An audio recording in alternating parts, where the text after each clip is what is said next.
Righty. Are you kidding me?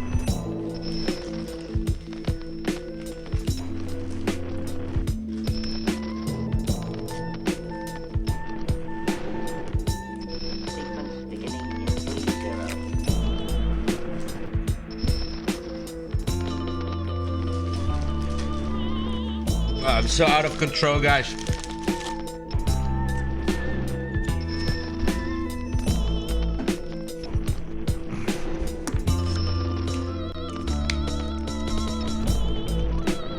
Let's juice up my nunchaku. And then let's get started here, motherfuckers. Tonight, my friends, we stand on the brink of a deep and parallel. All right. Wow, there's something in there that's disgusting. You get a deck of cards out. And you start practicing right away, and you make it quality time. Because we are here to become the best magicians only we can become. Let's get started.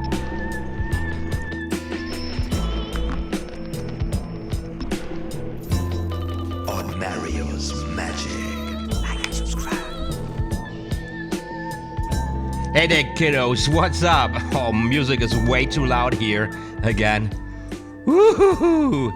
We got half an hour delay, starting half an hour later than usual on a Tuesday night, about 8 p.m. GMT +1 Berlin time. What's up, guys? Oh man, music too loud on my headphones. We have another great session ahead of us today. Last chapter before the last from the Royal Road to Card Magic. Check. Today we're going to look at a card discovery routine. Some really fine tricks, guys. Some really fine tricks.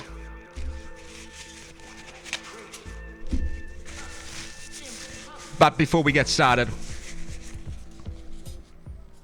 let me tell you that today we are not going to listen to royalty-free music.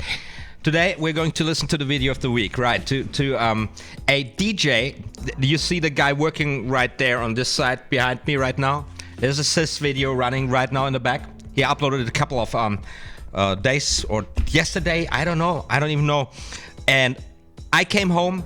I've been having a really stressful time lately. Again, always around the end of the year when the Christmas season hits us, things are getting crazy and stressful.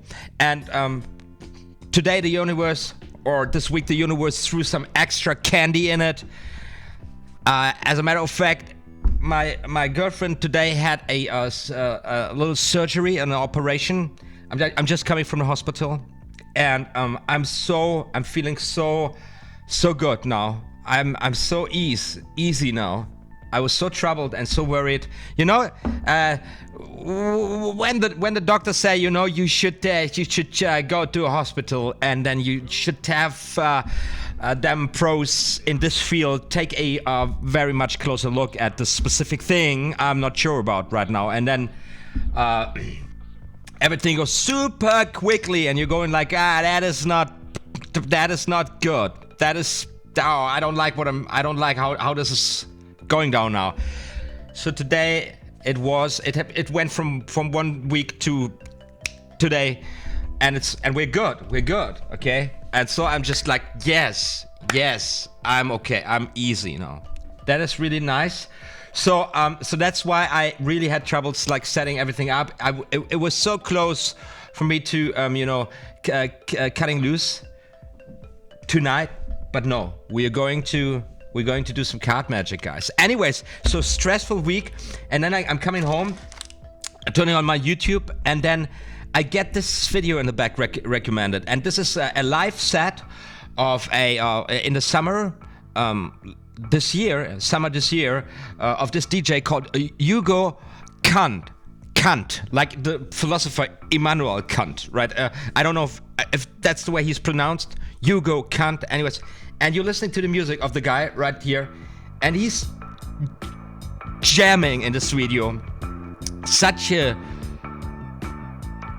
mellow, chilled out, boss level thing. It's amazing. And it's a super fun video because you see all these hippies, you know, tuning in, getting into the vibes, and then just, you know, having a great 1.5 hours of music and letting everything go. I watched that and I just got the vibes, you know, those vibes, they just reached me yesterday, and I thought maybe you need this too. And because this music was so inspiring to me, I decided to put it on my head, on my ears tonight for tonight's jam session. Hey, you Shrine the Clown says hello everyone. Naira Smith, hi dear conjurers, and Sebastian Hensel is now also the usual suspects. Guys, I hope you're doing well. I didn't even eat. I've got some chicken nuggets here. Okay. Let me show you something else. This session is going to be completely crazy, completely out of control. I'm sorry, guys, because I'm really far away from being focused, but maybe I'm getting there tonight. But I thought it is more important just to keep on doing it. It's just now that my situation is cleared, and even more importantly, the situation of my girlfriend is in the clear. We're in the green. I thought it is really important just to keep the thing going, right? We can repeat this anytime if we miss something today, right? And of course we can talk about it on our Discord server, because you guys were going crazy here. So we had Hey, you Shrine the Clown sharing a sandwich trick, and maybe we're gonna look at this later on, just for the sake of it, man. Thanks for sharing. I haven't watched this yet. And then and Naira Smith has been coming up with the idea of a trading exchange channel. I think lots of us have props, books, and DVDs they don't need anymore. What do you mean, a channel on Discord or a YouTube channel? What do you think we should open up here, like on this channel, or on my channel, or on OTHMARIUS channel, like kind of, we call it trade exchange? Yeah, why not? I'm all in. Also, Sebastian Hansen thinks it's a great idea, and Spike Mackley sounds interesting to me. Where's Spike tonight? Maybe he's tuning in also. And then Naira Smith is doing did a boo-boo again, you know? Linking another magician on the Discord channel of OTHMARIUS. Yeah. This is the Taliban of magic. Pickcake, guys. He made a video, and with this thumbnail, with a very catchy thumbnail. Oh, the drama is all in there already. Magic tutorials suck. I don't like Pickcake because of its attitude, but I think there is lots of truth in his latest video. Naira Smith writes and shares it there. Very well, I will take a look at this. Just beware about this Pickcake community. This is a very fundamentalistic sect. They believe in keeping their virginity with magic. Right? And yeah, I don't know if I mean, it's too late for me anyways, but yeah. And you see, this is so typical of a video like this here. Let's go like this. Looks really great. I got the dude on my fingers here right now, the piggy. You know, this is the clickbaity thumbnail.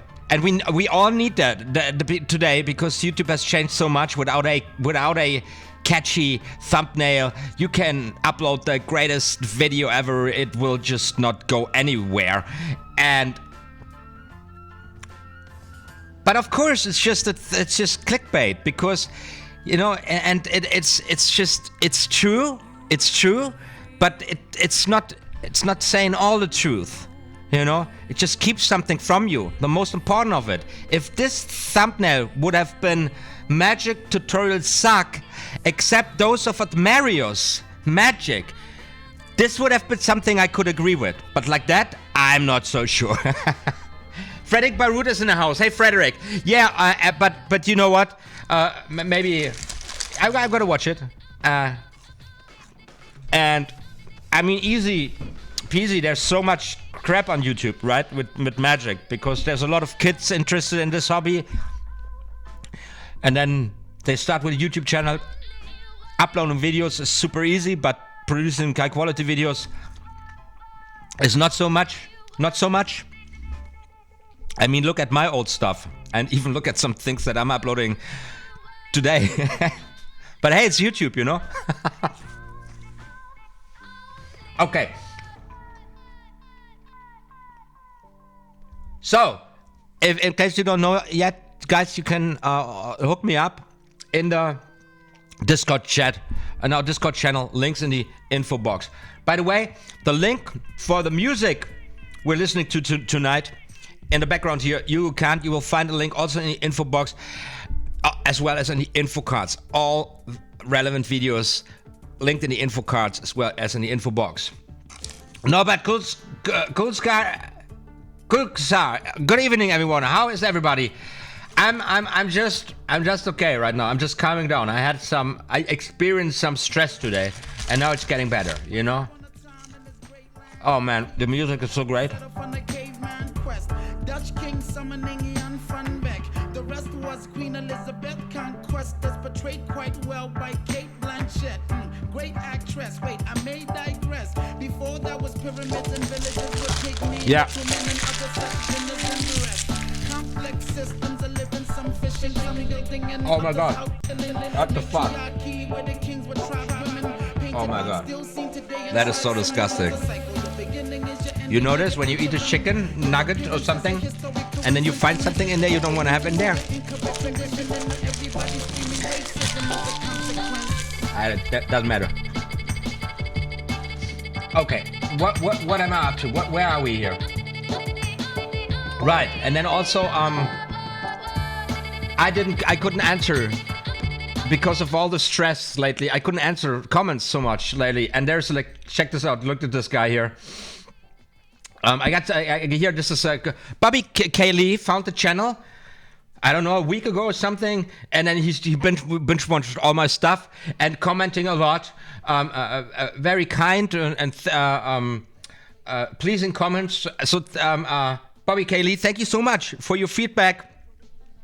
I really appreciate it. I will hit the keys answering you. Maybe you watch this one day. I don't know. That's great. That was great. Makes my day. A lot of new folks coming in by search, probably commenting, and I hope they find their way to these live jam sessions, because our community is still so cozy. Why not? You know, now why not grow it a little bit? So currently we got 9 folks watching. That's great. Everybody, you got a deck of cards out? We're going to the card table. Here we are, card table. Gotta fix this with the camera. Yeah, now it's nice. Now it's nice again. I haven't waved for 2 days or something. I'm now in the need for a wave very soon. So today, I'm so not focused. You know, it's like I'm just so. There's no balance here. There's no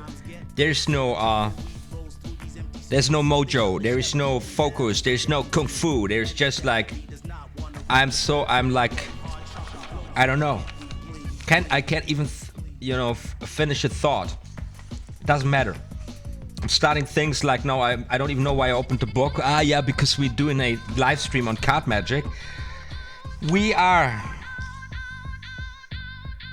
with the card discovery routine, right? That is here, 236. This is such a great routine, card discovery routine. And it starts with a little bit of cardistry.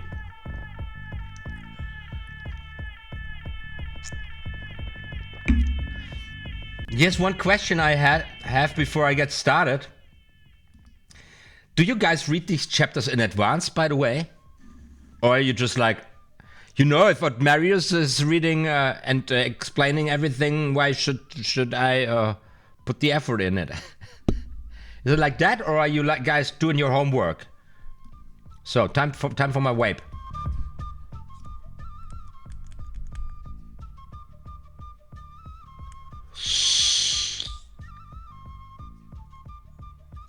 Jérôme Fournier is in the house and saying hello to everybody. Hello, Jérôme. Hey, Bobby Kaylee, I was just talking about you, showing everybody what a fanboy you have become in such a short period of time.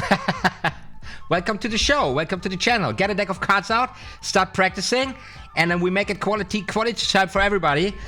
Because I'm just like trying. I'm collecting my my energy, my forces. I just coming from the hospital where my girlfriend is lying after an operation, and everything went fine and well, and all the worries they're not to worry about anymore, which is great.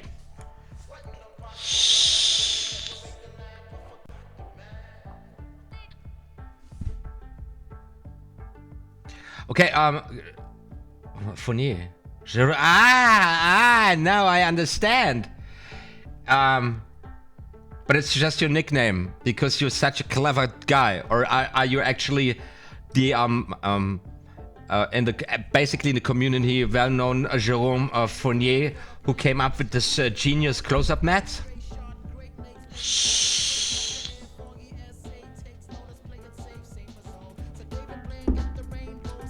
For everybody who's not catching up with this joke, I'm using this and I should have an affiliated link for this one on my channel. By the way, guys, I've got some affiliated links in the info box for some playing cards, and I just need one more sale, not to stay there for a little longer on American Amazon. I don't know how this works. So here, this is the close-up mat I'm working with.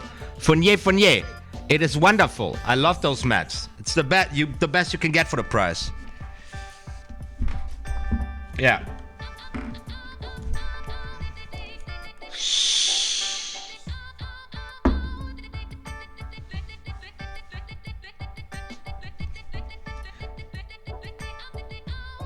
So let's see what the hippies are doing of Hugo Kant. Look what's going on there in the back.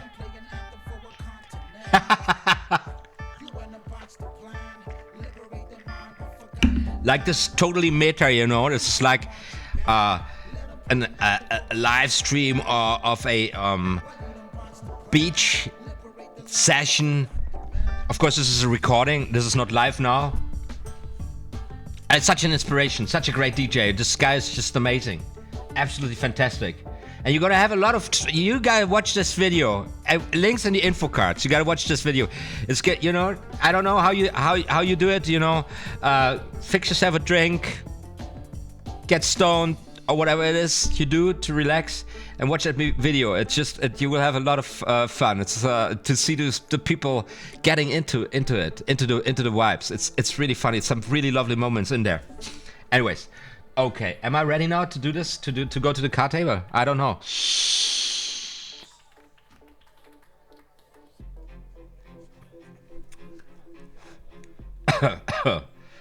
Yeah.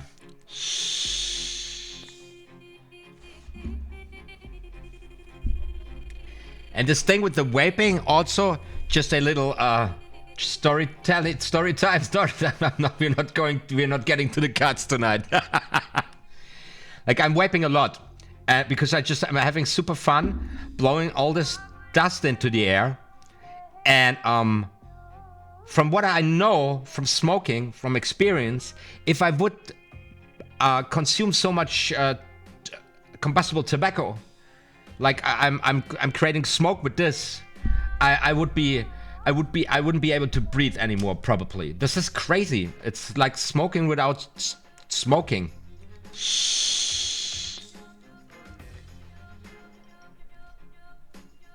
Without the negative side effects, at least. Okay, guys. Everything is out of control here.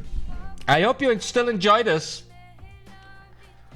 I don't know. I'm having a feeling right now that I must appear to you as a very confused man in a midlife crisis. But it's okay. Probably if some teens are tuning in, they'd be like, oh, these fucking boomers are everywhere these days.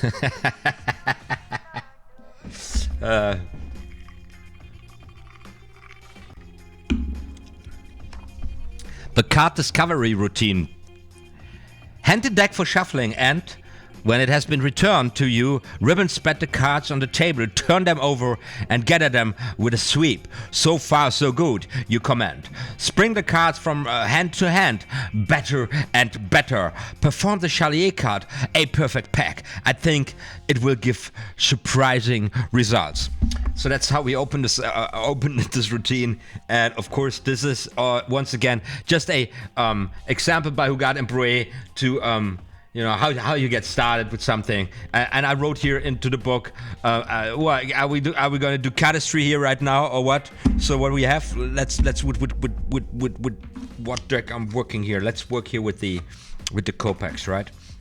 So we have hand the deck for shuffling. So we start this routine with somebody shuffling the cards, right? We have somebody shuffling the cards. And we ribbon spread it onto the table. We display the cards and we say, it is a fantastic deck. You shuffled very well. It's going to be some extremely powerful magic happening here. So, and let's take here the gimmick cards, double back and the blank card out of here for a second, because it's always confusing me.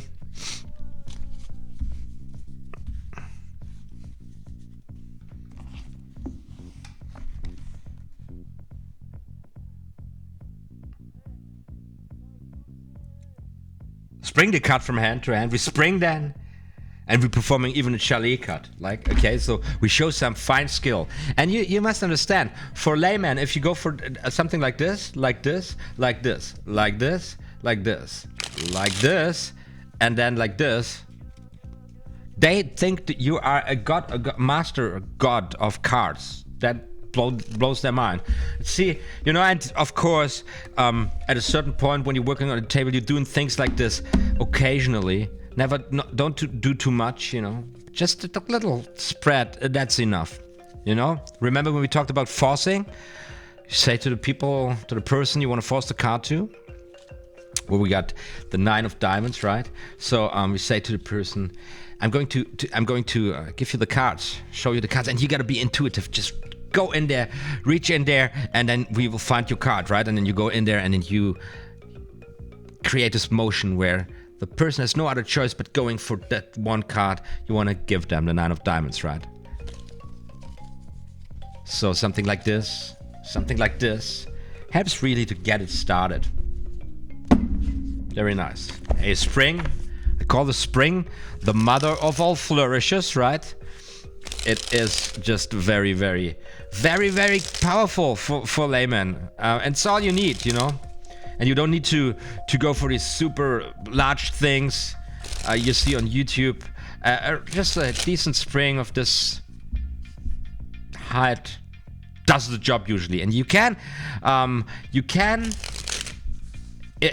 create the illusion of a bigger spring when you move from left to right, or worse, vice versa, and your left hand kind of where you. How do I do this? How do I do this? I follow.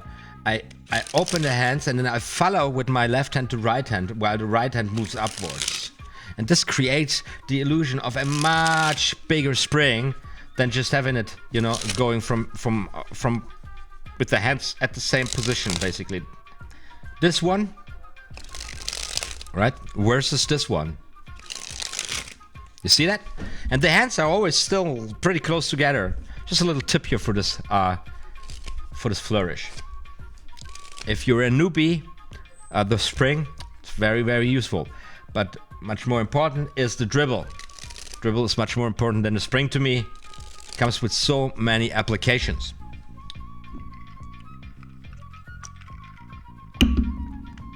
And yeah, of course, the SHAL WE cut, the easiest of them, one-handed cuts, which can be utilized for a pinky break, right?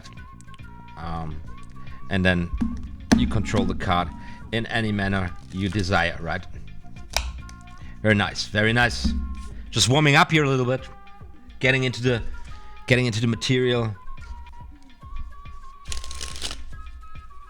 Phoenix Tricks in the house and says, hello, hey Phoenix, how are you doing? Thanks for the kind comment the other day. And of course, Bobby K. Lee, thank you so much for all the comments you left. I had a stressy week. I wasn't able to reply to anybody of you guys. I'm so sorry, but I read all of your comments and I usually reply to all of them. Thank you so much. I really appreciate your feedback.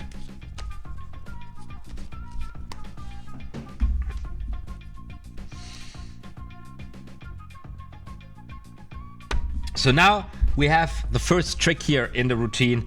That is a tipsy trick, right? That tipsy trick. So in a tipsy trick, you have a spectator. Select a card.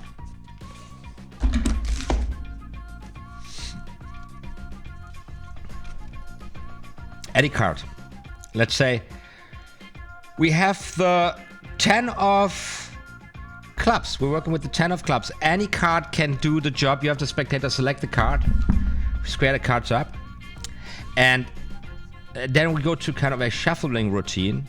I'm just going for the thing. I usually shuffle with the overhand shuffle, and then I shuffle with the Hindu shuffle, and then I go into this sloppy shuffle, or what it's called, and I do just the simple way. Should just like do all the work with the right wrist, up and down, and as I'm telling the story about like this drunk guy who just took the cards out of my hands, or respectively, that's the story they tell in the Royal Road to Card Magic. The drunk guy who took that card out of the hand of the magician and then shuffling the cards like this, with the result of the cards being completely up in the deck. We got cards face down, we got cards face up, we got cards face to face, right? So when I now want to find the spectator's card, I of course need to use magic, and I say abra cadabra zimzalabim, and then the Joker,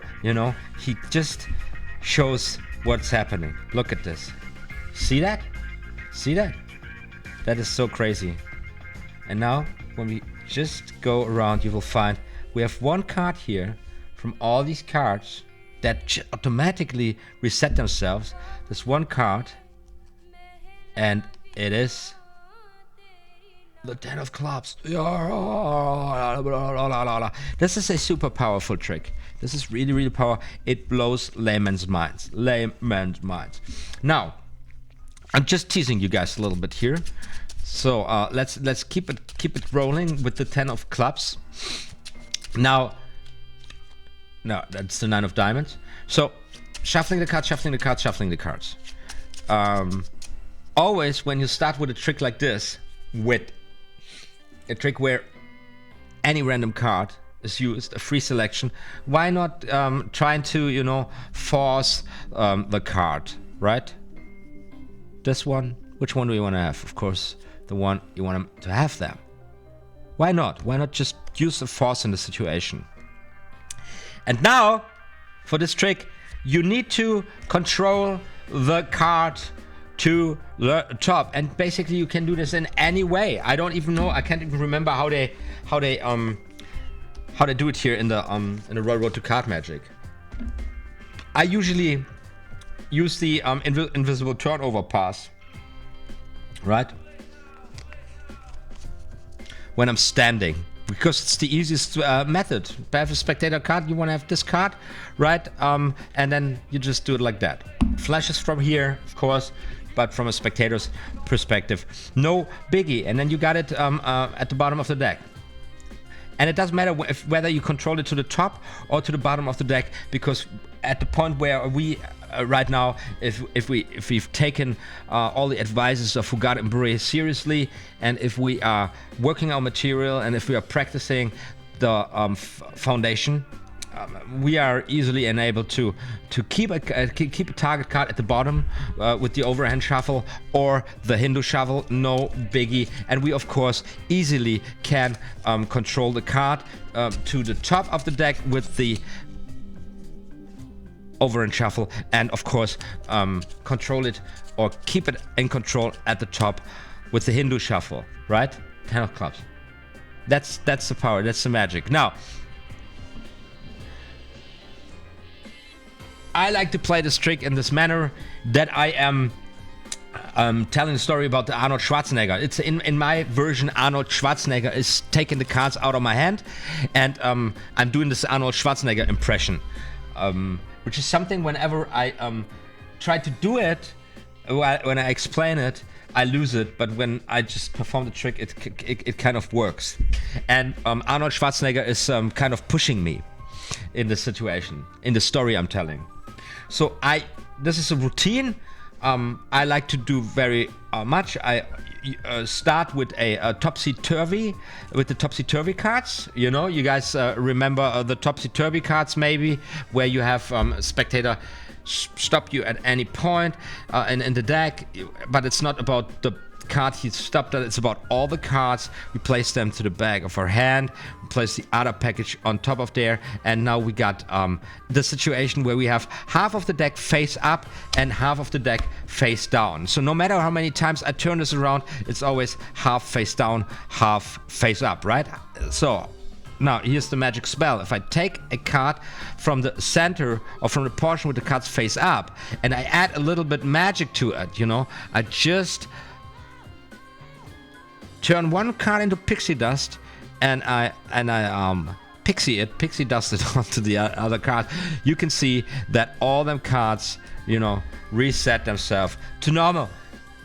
It's a very strong thing. First trick in the book, first trick in the Royal Road to Card Magic, and I'm always using this and saying this is the first trick in the book because this is how I usually do it. This is the first trick in the book because sometimes in Magic things happen when you perform Magic to people that where you need a backup magic spell in order to fix things. And then I let me show you. And then I have a spectator. I have a spectator select a card. And what you can do there really is practicing forcing. Any force you're working on, practicing forcing without using the force is the easiest way practicing forcing. So so what I got on the top. So let's force the two of clubs. So I would go to the spectator and I force the card. And when a spectator takes, I say take a look at it. Show it to everybody. This is a very old joke, but I don't know. Pretty much every magician ever did it. Look at it, show it to everybody, but don't let me know that you got the two of clubs. You know, and then everybody goes like, "Ha, funny, stupid joke." Okay, we're not gonna. Let's just not seriously now. Take any card, or you give them the cards and just pick one out. It doesn't matter, right? And now you have a spectator having a free choice. And now it's entirely up to you how you control the card, how you lose it in the deck. Are you using the Hindu shuffle or the overhand shuffle? And what I like to do is to control it to the top, and then I show them people that there are different ways of shuffling the cards. You know, this is how the Americanis do it. This is how the Cowboys do it. That's the so-called overhand shuffle, right? John Wayne invented it. Oh, it's some bullshit. Doesn't really matter. It's a very efficient shuffle, and in India they shuffle it like this, you know. And of course, it's really important to shuffle the cards here in this scenario because I of course don't want to find the card. You just select it out of the deck, right? And everybody would agree, like, this is great if you could do it. And I say, but I once did it, and then Arnold Schwarzenegger came.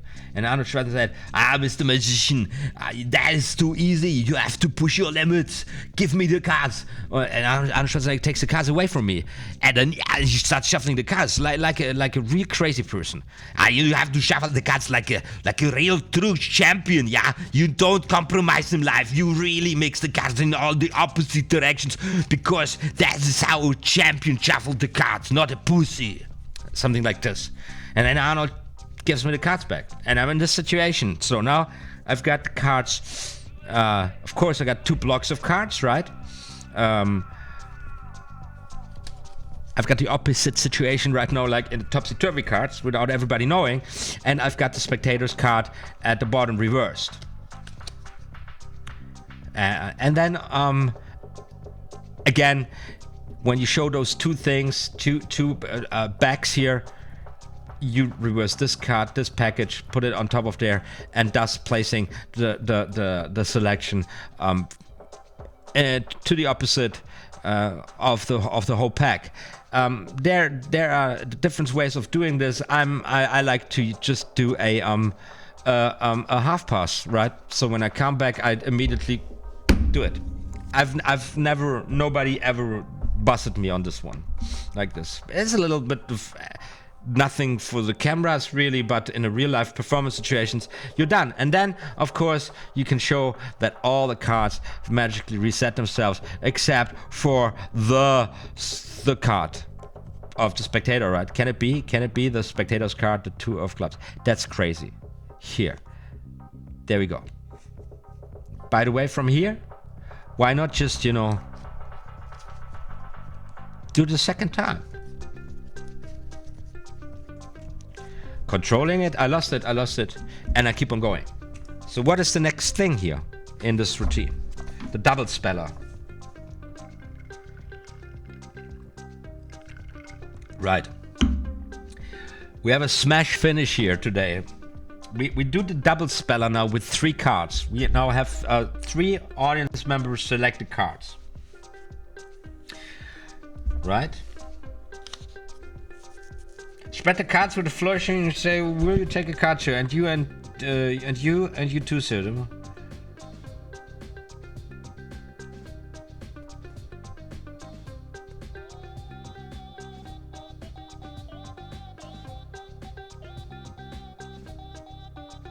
Okay, so we have let's go for the ease of it. We are working with two red jacks.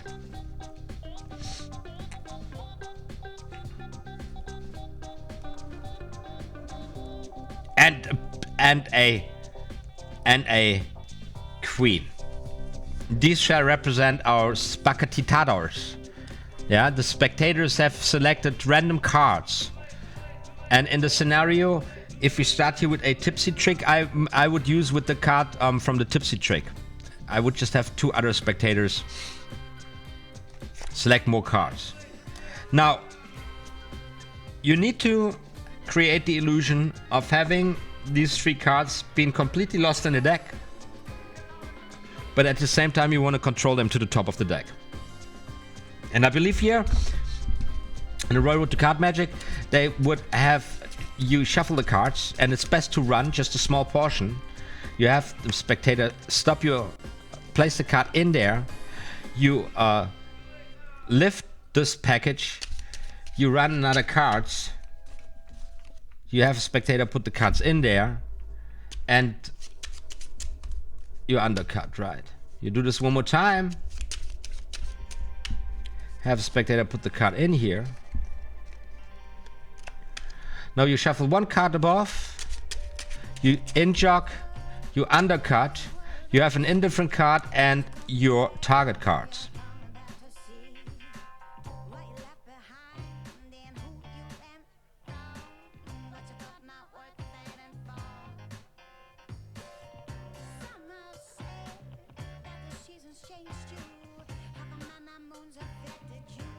What? After the cards have been shown to everyone, begin a lift shuffle, and having shuffled about 1/3 of the pack, throw the lifted pack onto the cards in your left hand and have the 3rd spectator's card placed on top. Continue to shuffle by jogging the first card and shuffling off. Yeah, okay. So, you can do this in different manners actually. Shuffle, bunch of cards, have a spectator put the card in here. This is maybe how I would do it. Lift, throw it down there, have another spectator put it in here. Now I would in-jog and overthrow. Lift, shuffle, put the cards in here, shuffle 1 on top, in-jog, undercut. Consequence, indifferent card, target cards, right? So, let's do this Let's do this with a little bit in performance situation. Okay, guys, we need now to, of course, lose your cards in the deck. Come on, put it in here, baby. The queen puts the cards in here, right into the deck. Let's keep on rocking here. Now your card, sir, wonderful. So we already got 2 cards nicely buried in the deck. Now it's your turn, okay? Here I go, shuffling the cards. Last card, put it in here, sir. Thank you so much. So we got 1 girl and 2 boys, or 2 boys and 1 girl, and all pretty much shuffled up in the deck. I forgot to load the 1 card on top of there, and now I did it. We're good, right? Indifferent card, and I got the 3 cards of the spectators on top. Bang. Of course, you could do the same thing with the Hindu shuffle, right? You shuffle the cards. You have a spectator place the queen, gets into the position. You have another spectator place the card in there. You shuffle again, bunch of cards on top. Let's keep on doing this. You stop me at any position. Here goes the jack, right? And now, oh no, now I was too cocky. Here is the jack. Shuffling the cards, placing those 2 suckers right in there. And now we should have the 3 target card on top of the deck, right? Same thing. First and second chapter, is that right? Is it the first and second chapter?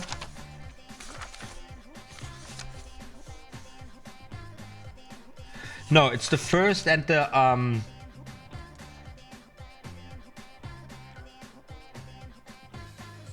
15th chapter.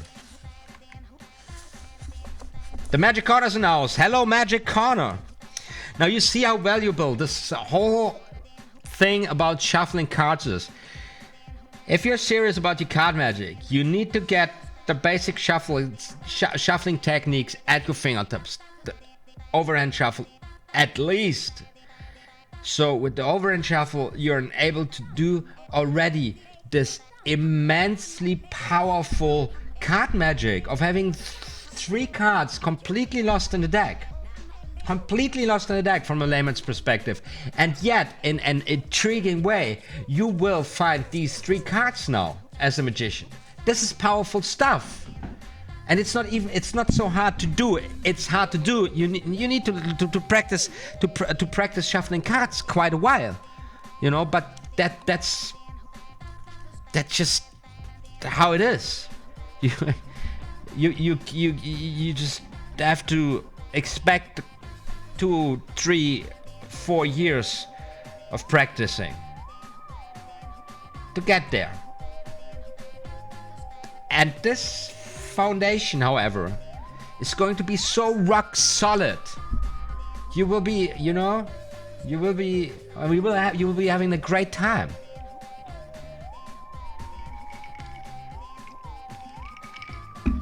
Oh, look at the hippies. The hippies are going completely bananas. Completely bananas. Yeah.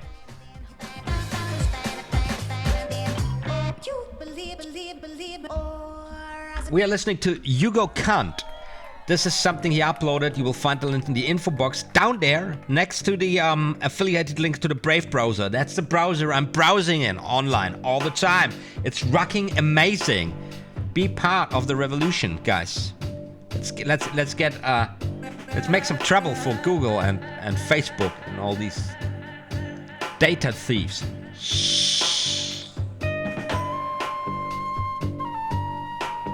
Yeah, I love this shit so much.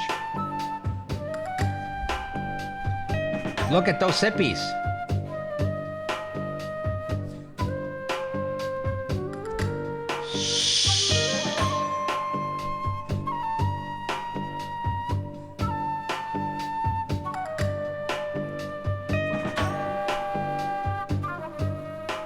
There's nothing more relaxing than a bunch of hippies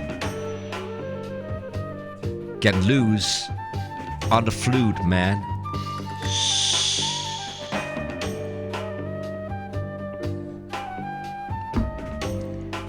Next to the tent where the session is going down, there's a beach. You can see it later in this clip. Totally amazing.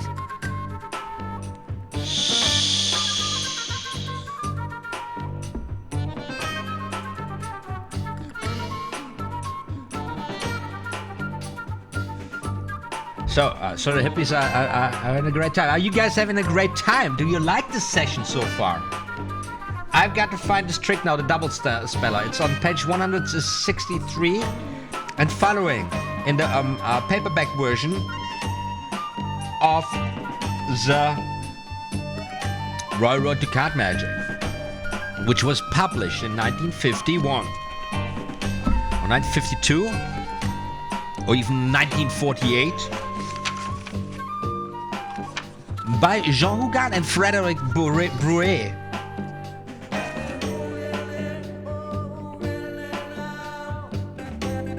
Yeah, it says 1951 here on the book.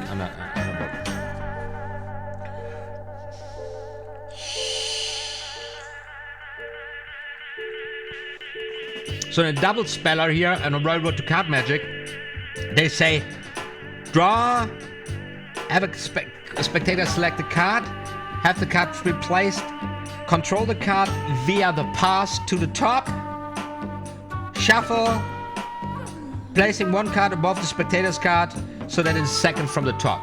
So we do it.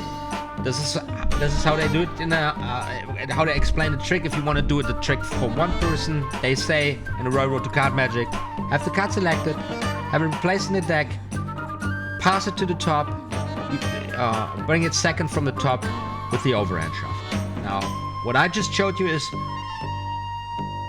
getting into pole position for this trick with 3 cards, or respectively setting up in this moment the production or the presentation within the premise of this trick, and then having 2 cards ready to go. Now, it's very powerful because the spectators, they get into the first trick, into the double speller, already with the mindset that the cards are lost in the deck. And during the process, this belief will just become a certainty, so that at the final production of the 3rd card from the spectator, it appears to be completely impossible to be done. Right? That's why this 3-row or 3 or even 4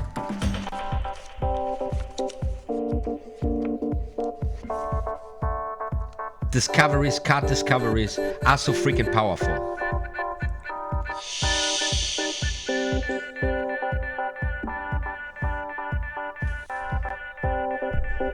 So we are in pole position. We have 3 cards, 1 queen, 2 jacks. That's our spectators, and we have a random card on top of there. All right, that's where we at. That's on top of the deck.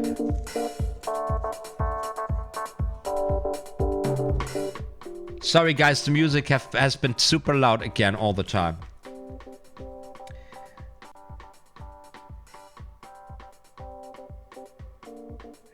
Now we're getting ready for a double lift.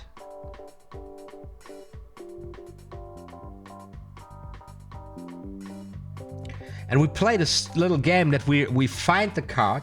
Remember, we are in a situation, spectators believe the cards are lost in the deck just by listening to them, because they are vibrating like music. You know, cards is just another form of music, actually. So, and then you ruffle them to your ear or with your thumb, yeah. And then you say, I think I have it, a very definite +9 vibration. And now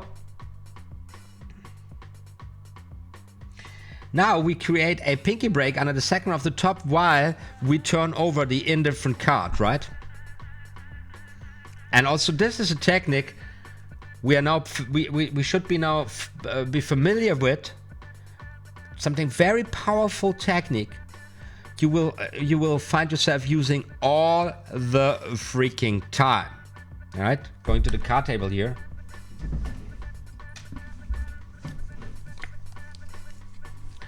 You push 2 forward, you turn 1 over, and in that motion you catch the pinky break. And now you're ready for whatever it is, right? There you go. So we're prepping ourselves for the double lift. Now it's like a little surprise. That's not the spectator's card. So we play this game again, pretending to make a mistake.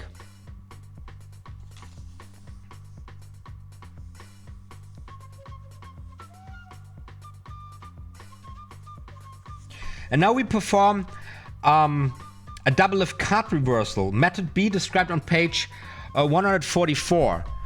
This would look something like this. You pull the cards, 2 cards to the side, and you have the pack drop on top of there. So it's not the top card, right? It's the bottom, right? It's not the bottom 2 either.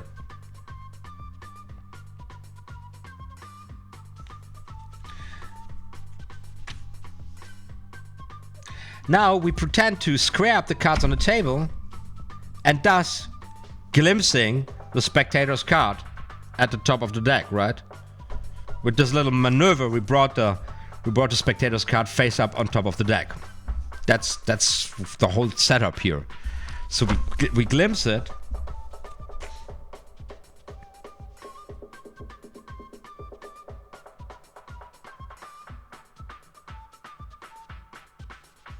So look a little vagabond, cluck a little, and then brighten.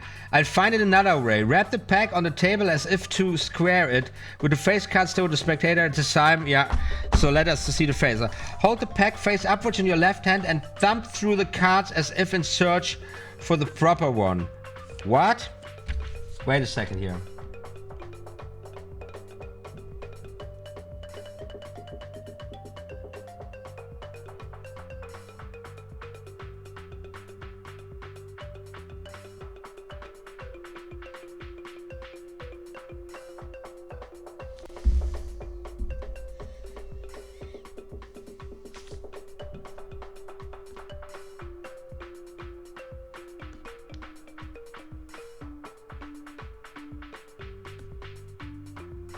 I lost track of the trick right now here.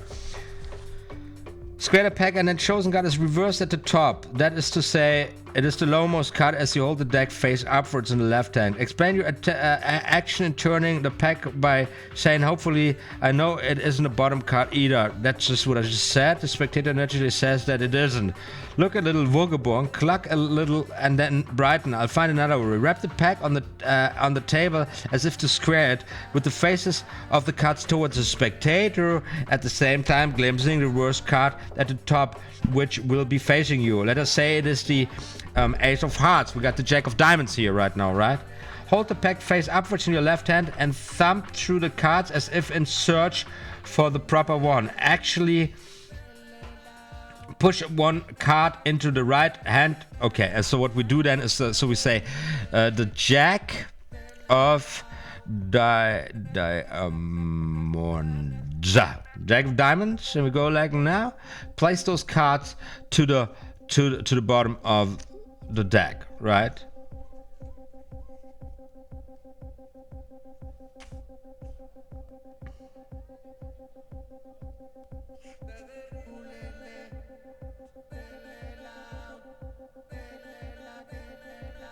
And now we do the same thing with the card we have here. We go for the 6 of Hearts now. The 6 of...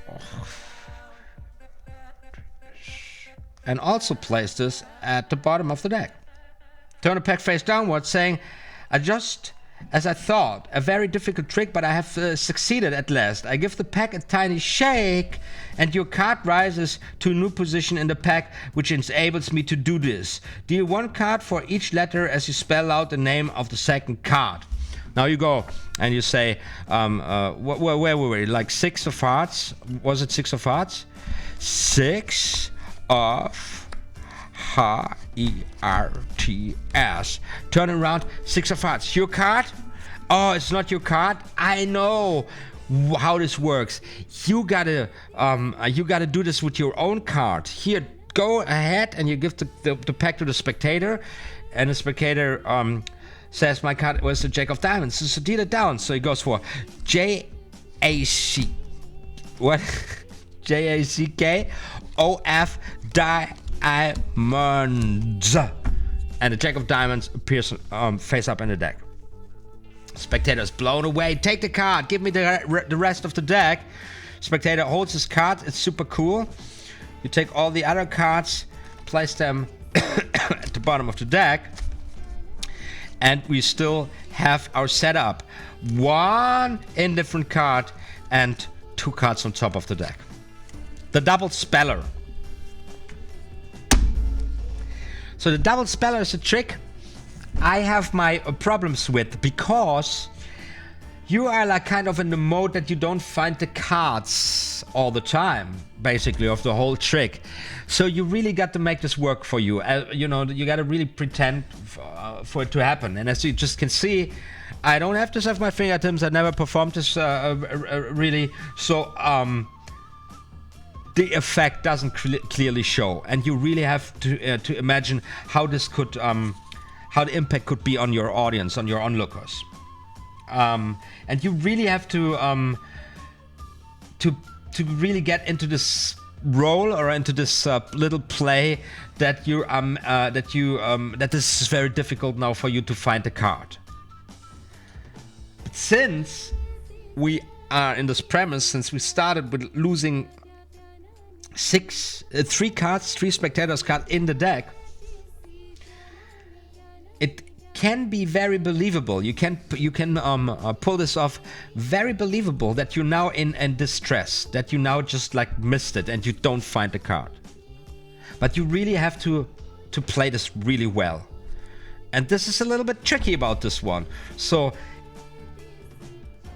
from the mechanical or technical point of view, this is a rather easy thing, but it got to be played well. You got to be a good actor. You got to be good at acting with this one.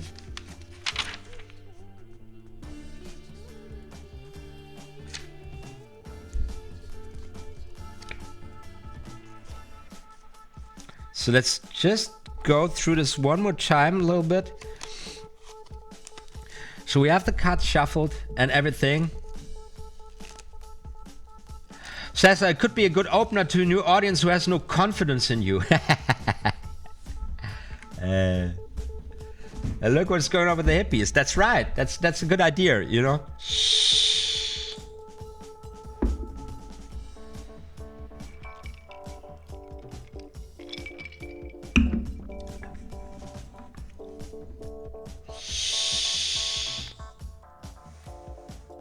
Yes, if I think about it, I mean, if you are a nobody, like like we are, no big names in the scene, so you walk into a bar, you do this, it's not like that the people will expect much from this random guy who just came to them. So you are you're good to go, right? But I think it's not a trick that would really work, right? If you have already a big reputation and people know you for incredible magic, like you know, and also you perform a rather serious style. Of course, I'm thinking about David Blaine right now.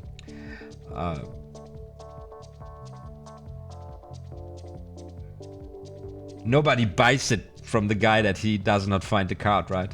Because everybody clearly expects it, okay? They expect even more, you know, and they can, because he's got the reputation. When is he going to spit out a frog?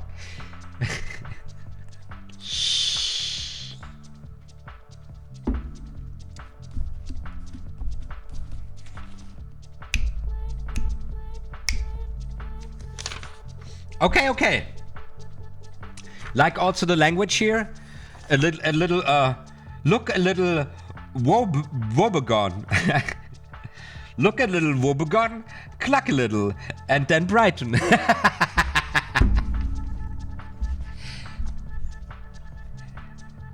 Look a little woebegone, cluck a little, and then brighten. I like this sentence.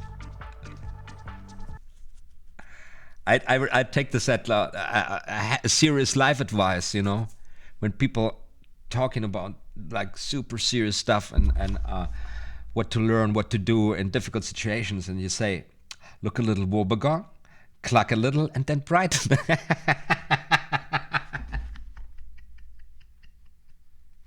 I can't wait to use this for the very first time.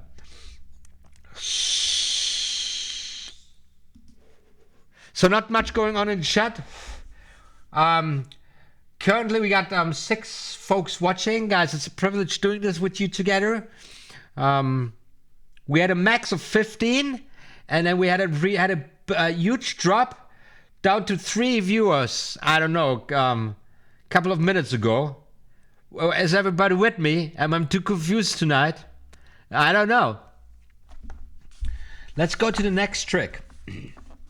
The pinky does it. The pinky does it.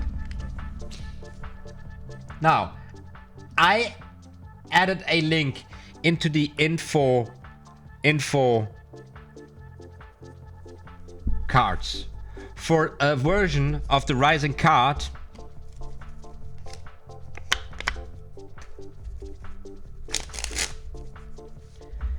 which can be done one-handed. You can do this standing up, pushing the card up like this, but it looks much better if you do it from a downside like this. Okay.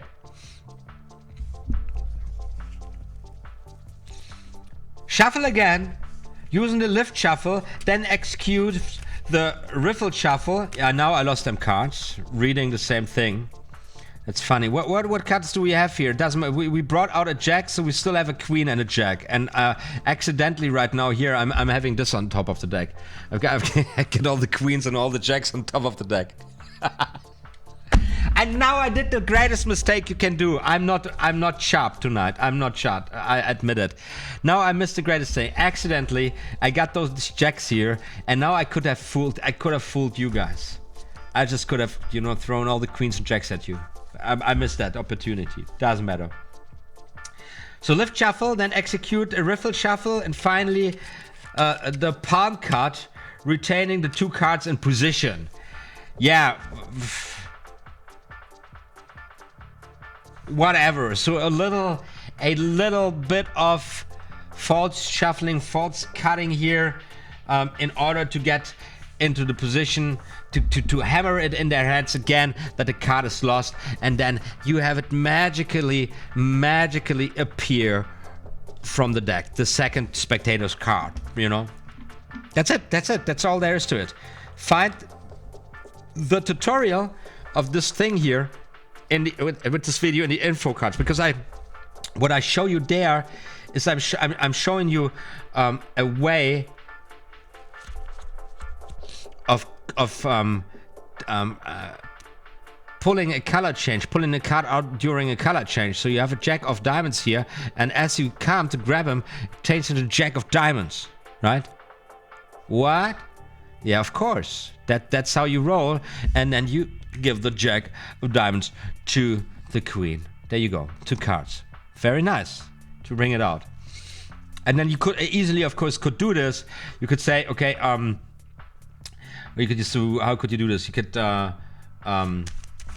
here, this is how we roll. While shuffling, you have, of course, to bring another indifferent card on top of your target card. And you could go, look, and the top card here now is your card. And then it's not, it's you did it again, a mistake. And this time you're super pissed. You really have to do it with magic. This time you really have to bring out the magic, and then bang, you turn the jack into the jack of hearts. There you go, right?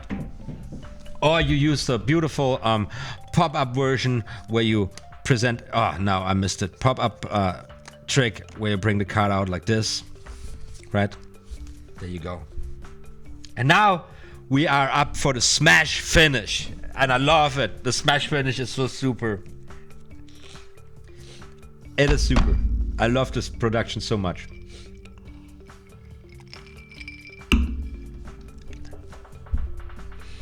You are now left with the 3rd spectator's card at top of the pack. So, I brought them all out. We say now the 3rd spectator's card, that is the king of diamonds now. Let's just pretend it is. Over and shuffle, taking it to the bottom and back to the top. Palm the card in your right hand and hand the deck to be shuffled by someone on your left, and thereby sightening the card. Sightening the card.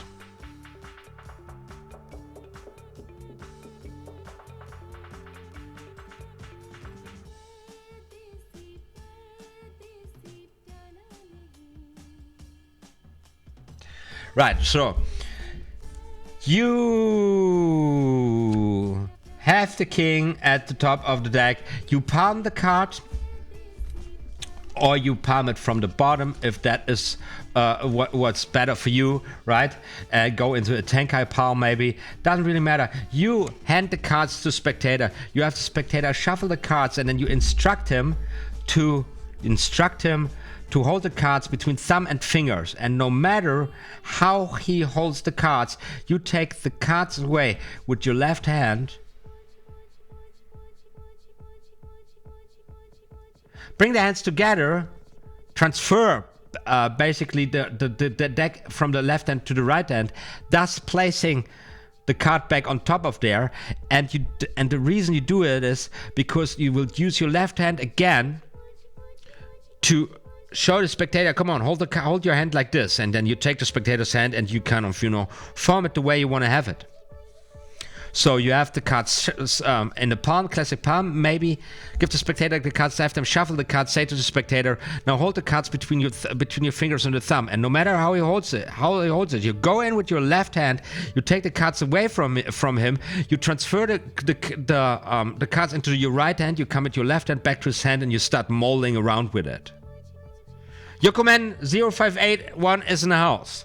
Right now, you place the card back in the hand, and this is really innocent because if you do this naturally, you take the cards, you take the cards, you would just do like this and go there. So this action is really natural, and you get into a situation now where you place the cards then face upwards, right in this position, and this is really awesome, and it's really up to you how you play it then, because at a certain point, you're going to hit the cards, and you're going to, hopefully not to hit the the king of diamonds or the spectator card out of the hand of the spectator. Practice this in your own hand if you never did this, and you will probably will take some tries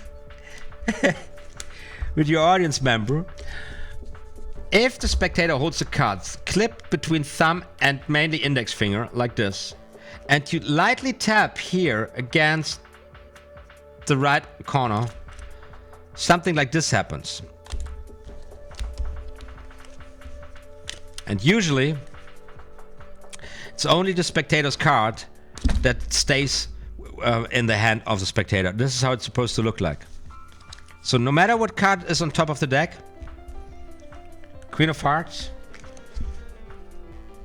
this one is going to stay in the hand of the spectator. Now I got two cards here. Let me redefine this. What am I doing wrong? Turn to the person who selected the third card, ask him to hold out his right hand and say, I'm taking your card. The tips of your fingers came in contact momentarily with its index. Okay, this is what you do.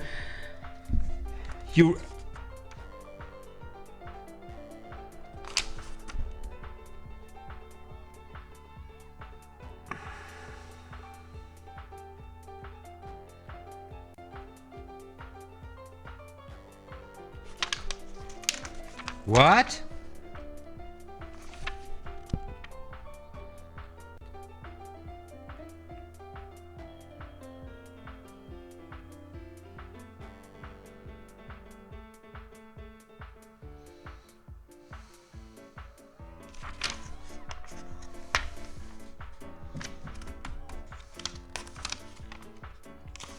Yeah.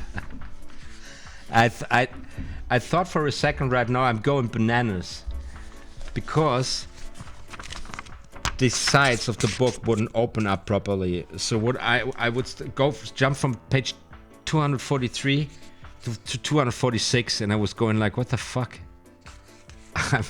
What is happening? So, no, it's not visible. turn to the person and be detected by a highly sensitive sense of touch. This is much more difficult than reading the face of the card, but I shall try. Allow me. Feel the tips of his fingers with your left hand, since that is the more sensitive, being nearer to the heart. Announce the color, then the value, and finally the suit of his card, which you previously glimpsed. Turn to the spectator who is holding the pack. Now simply hold the pack tightly. See that he has not changed the grip.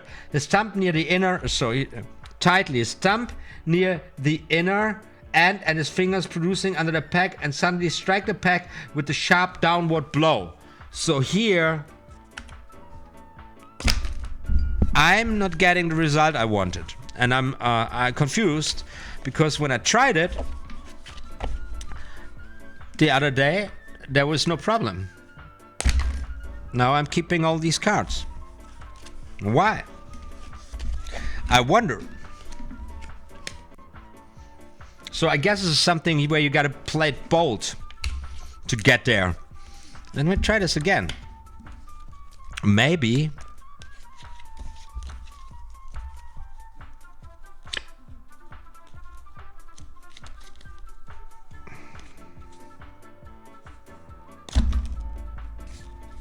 It has to do how you strike the cards.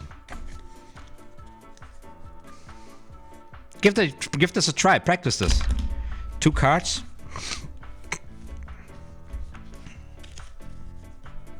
I mean, you can always blame it on the spectator. Now, this worked. This is how it's supposed to look like. It's cool. It's a cool production. Come on. Are you kidding me? Now, these are 3 cards. I don't understand it now. It worked. It worked. Why doesn't it work now? 2 cards. Your comment 0581 writes it's comments it's magic. Some pages disappear. Nah, funny. 2 cards. Now I'm really eager to try this out in the hands of somebody else, because it's a funny production.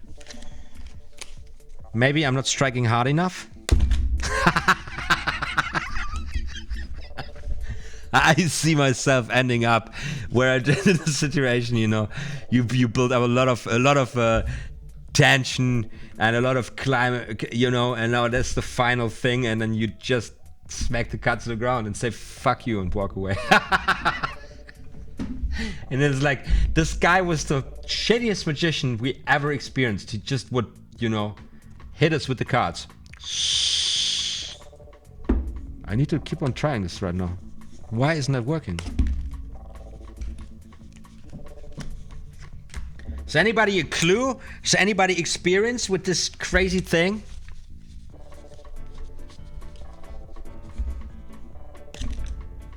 Don't get it. I don't get it. Tell me about it, guys. Come on. Anybody? Are you trying this right now? I want you all to try this right now. What is it? What are your results? Come on. Don't let me down with this shit.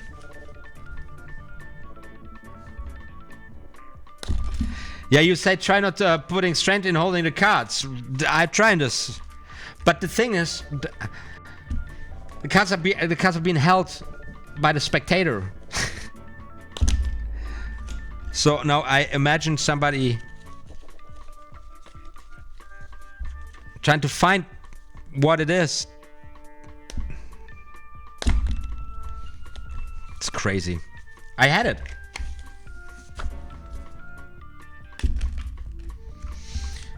And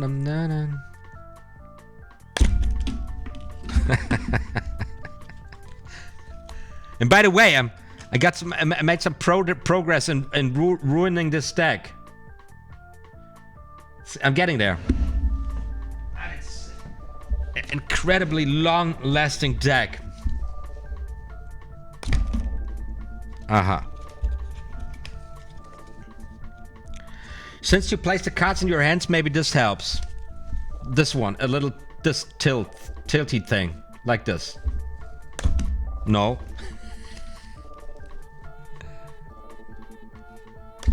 No, not at all. Don't do it. Don't do the tilty thing.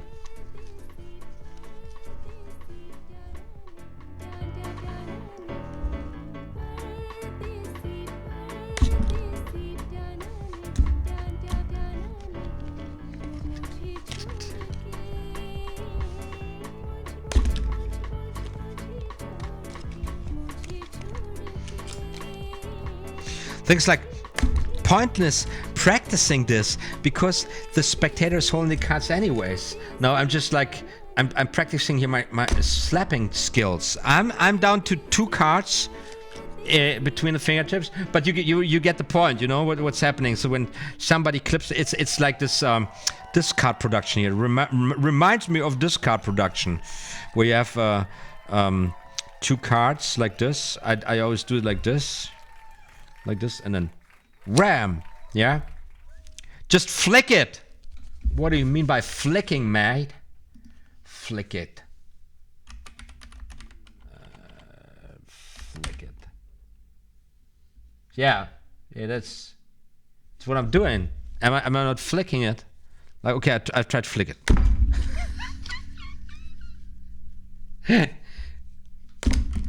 Hey, that worked.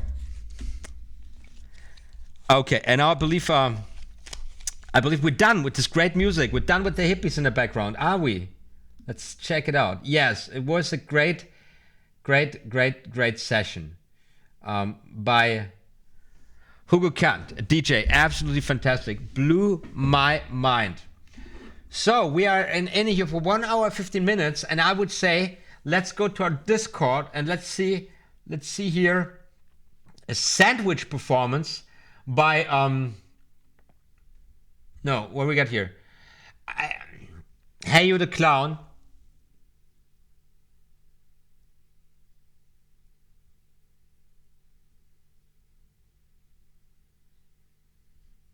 Hey, I heard we magicians love sandwich trick. I just wanted to share a sandwich trick and a transport trick, all in one trick. This is the performance. Enjoy, not my video, but now my trick.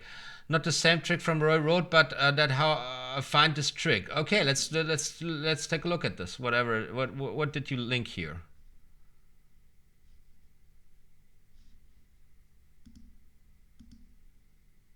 Watching a trick. Hey, this is a very cool card trick. Just one. Okay. Do you guys hear anything? This is the card. Good. Just 2 red jacks and 2 black jacks cards. Just I have ace of hearts. Okay, the ace of hearts. I push the sandwich 2 red jacks card, and just ace of spades. Okay. Then face down, pushing the 2 black jacks card. Between 2 black jacks, the ace of spades. Okay, just 1 great jack and 1 the ace of hearts. Pushing the middle on that card. Okay, and I have a 2 great jack card. 1 and 2. Good. Just 1. Push in the middle, and this 1 on top of that card. 1, 2, 3. Oh, there's 1 card between 2 great jacks card. This ace of spades card. That's nice. And this 1 just ace of hearts. Magic tricks card. Yes, it's very nice, beautiful. Like it very much. But here again, you can see we are immediately in the YouTube universe. It's a very visual card magic. But literally no offbeats. Just on beat. It's just the cards burning. And of course, in that scenario also, you cannot really get into any performance vibes or the persona of the magic is just, that's what you see, like kind of that's the magician. And of course this is not ideal. It's not a mistake of this particular person here who's doing this card trick here. This comes with the trouble of shooting magic. How do you actually do it? And it's really not easy. So we are of course here trying to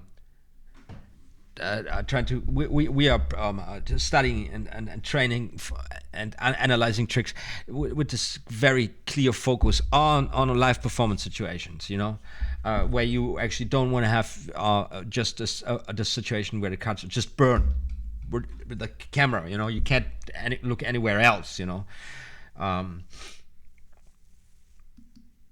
also then it becomes extremely nerdy, you know, because it's just this card trick, and it's lacking all this interaction, and it's lacking this communication aspect, the social engagement, and the story, and so on and so on, which is such a huge and important aspect of performing magic, right?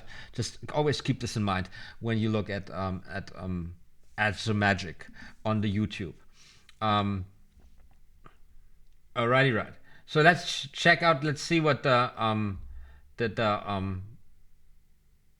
guy has to say. Pick cake.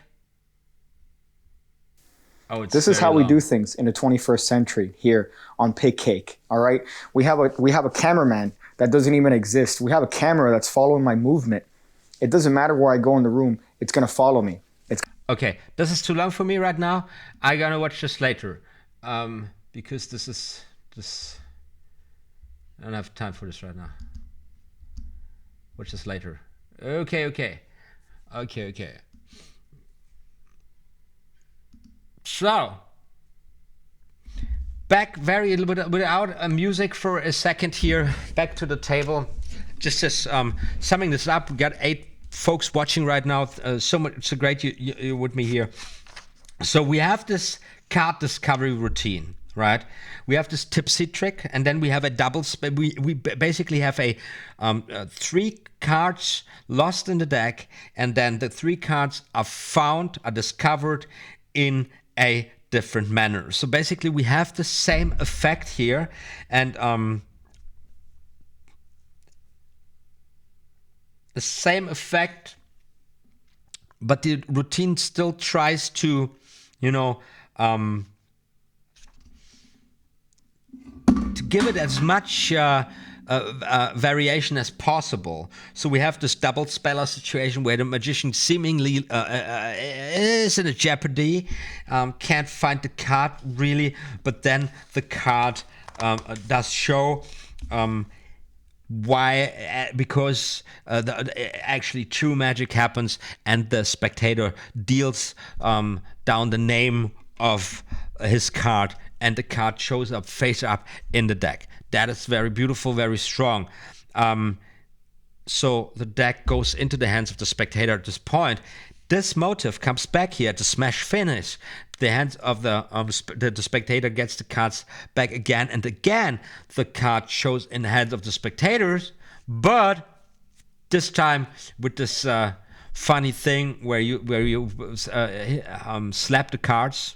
You smash the cards, it's a smash finish, and then the one card of the spectator stays there in the hand, and you can play this very funny, and also of course it now the cards are all on the floor or on the bar or on the table. It's funny, and in between there we have the pinky does it, so we have a little bit of magical byplay where you just show this magical effect of the card just come rising there from the center of the pack back. Very beautiful in there. So although we do this this revelation here, this card revelation, one after another, still there is a lot of magic in it, in this routine, and also a lot of comedy with the tipsy trick. At least the way I perform the tipsy trick is really comedic. How do you say it? Like comedic? How do you say this?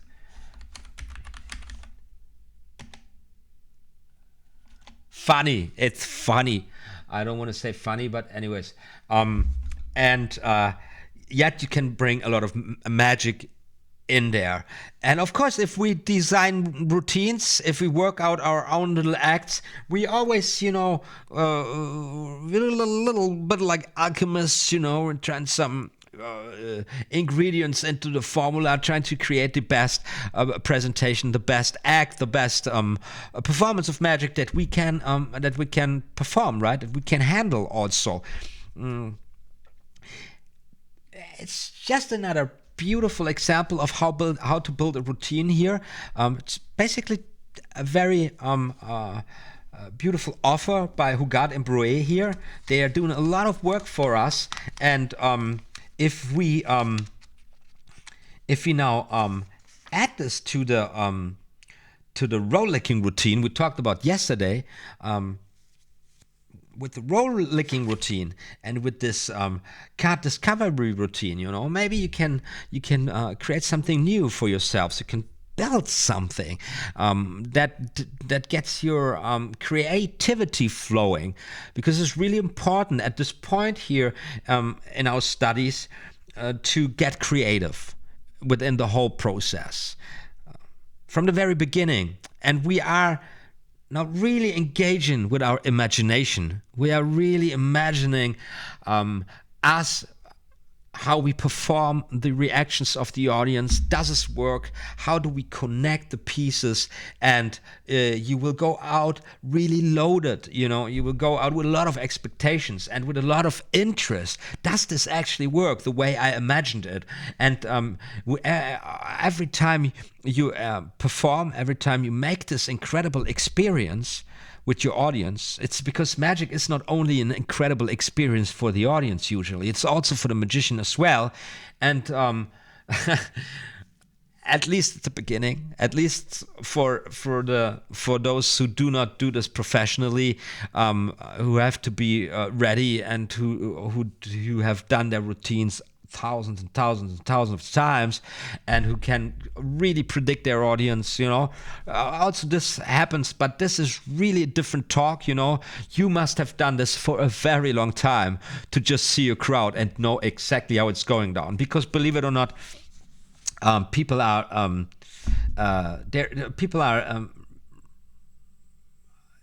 there's how to say, identities, there's psychological patterns that just keep coming back at you, and you just that's why that's why stand-up comics and stand-up comedians and magicians and performing artists who work with an interaction with the audience, they make a difference when they realized what works and what doesn't work. And the things that work, they basically work with the most of the people, except for you have a shitty day and you just can't connect with your audience, which also happens sometimes. Or you having a lot of cultural differences, you know. Just saw the other guy stand-up performance, which is, by the way, here's another video of the week. Let me find this in my let me find this in the past here, history. This is if you like stand-up comedy, and if you're not too soft, if you're not offended easily, you love this. Let me see if this is the right video. Festival debut in 2010. No, that's not the right video. That was a smaller gig. Where was the guy? Where was the guy? Where was the guy? Come on! I just watched it yesterday. I believe it's here. Right. Yeah, that's it. That is it. I will now share the link with you in the comments. Let me show you this. Here. Here's the link in the comments. Gotta watch this, guys. Because this is an Australian comedian, Steve Huge. Just discovered this guy recently. He's a big guy, a big name in comedy, and he's absolutely brilliant, and he's super funny, and he's got a little bit of rough humor, and he's playing here a set, I don't know where, in Sweden, and he's talking, but he is making fun of these cultural differences in people, you know, and he's really going hard on the Swedish people. Like usually, because I'm from Germany, you know, we Germans, we have no humor, you know, we're super unfunny, and a lot of comedians like to make fun about Germans in that behalf. So, and it's because there's a little bit to the truth in it. There he is. And this is this gig. You gotta watch this gig. It's gonna have a great time. It was absolutely beautiful. Currently 9 folks watching. That's amazing. We are in for 1 hour 27 minutes and a couple of seconds, guys.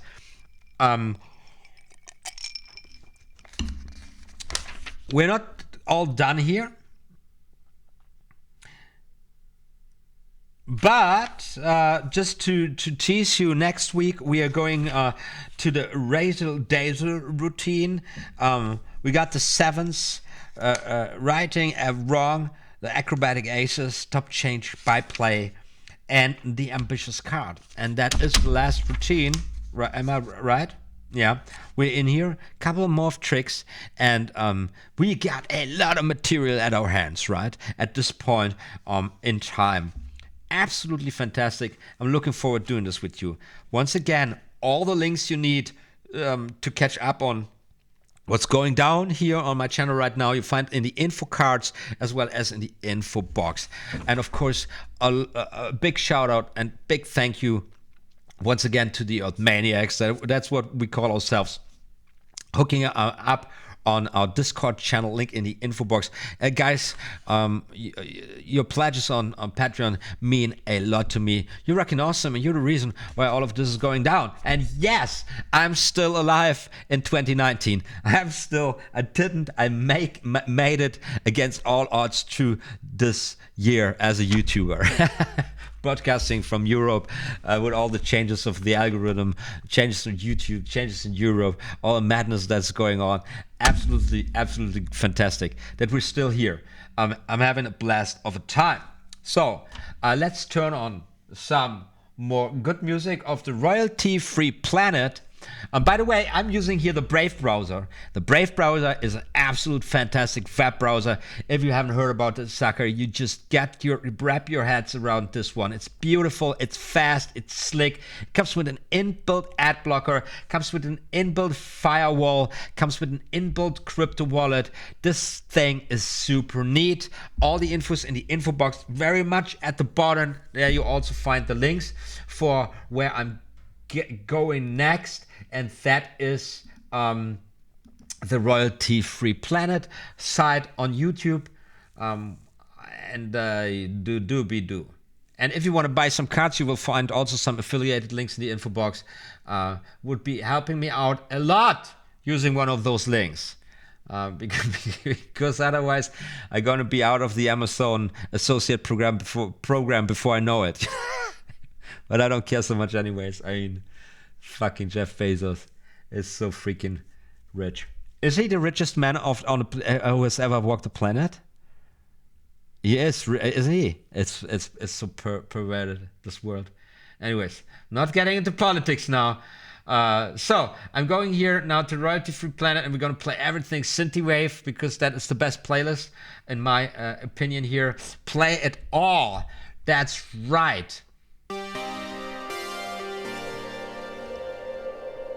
Just a little bit of practice, like 15 minutes or something into practice here. Want to do this right? Right? No. So it'd be like this. Oh, I haven't done this for a long time. This one. Very nice. Right? Look. That's a deck of cards, right? All them cards. Check this out. Check this out. That was poorly performed. I apologize, right? Let's make it up. Like 1, 2, 3. And then all the cards turn blank, right? Isn't that insane? I think so. But just with a snap of my fingers, all the cards come jumping back. Look at this. Oh yes, baby. Haven't done this for a long time. And now we're ready to do the same thing once again. Here we are. Let me show you. Wow. So, right there, again, poorly performed. Can't make it better today. Like here we are. Just like that. All the cards go blank. Like, I'm talking all the cards here. Look, all the cards. You just saw them. They go blank right there. And with just a blink of the eye, all the cards get the color back again. Of course, I flashed there. Once again, I haven't done this for a long time, and I didn't practice color changes so much. Right? Check it out. All the cards go blank. Ah, I flashed. Shit. Here we go. Here we go. Let's switch the cards. Been using this all the time.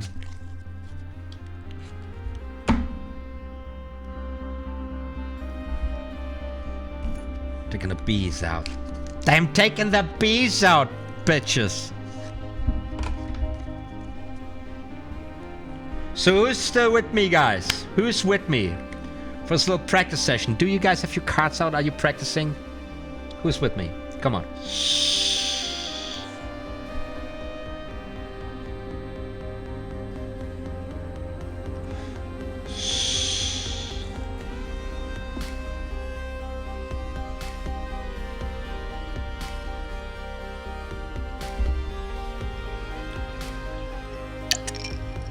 Oh, now I read something Yokoman wrote. I don't. If you're still with me, Yokoman, I just seen this right now. When you hit the cards, the guy should have the reflex to tighten its fingers, I suppose. Could be. I'm giving it a try.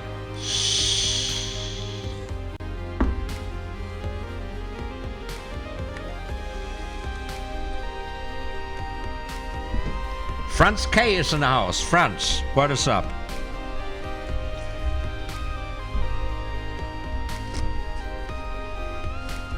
Just like that.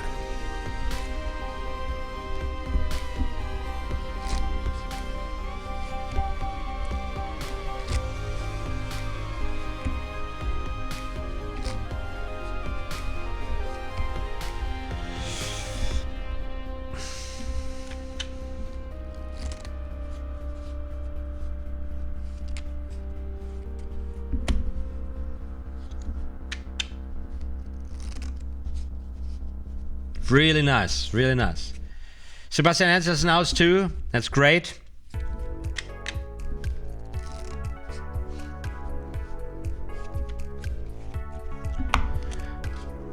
Anyone watching this later after the live stream as an upload, probably there's going to be ads on it. It's going to be claimed properly, and I hope the money goes to the Hugo Kant, because he's a great artist and DJ.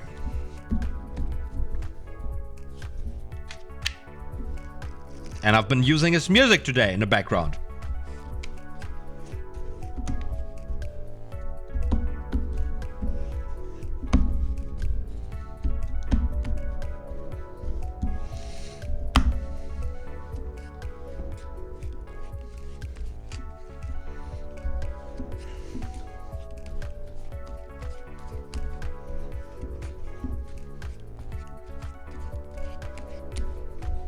Who loves cards just as much as I do, huh? And I got little Ethan and Ela running here on my titties.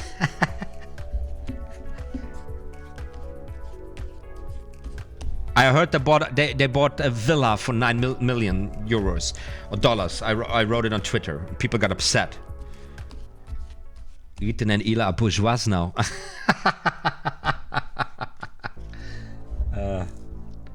Yeah, man.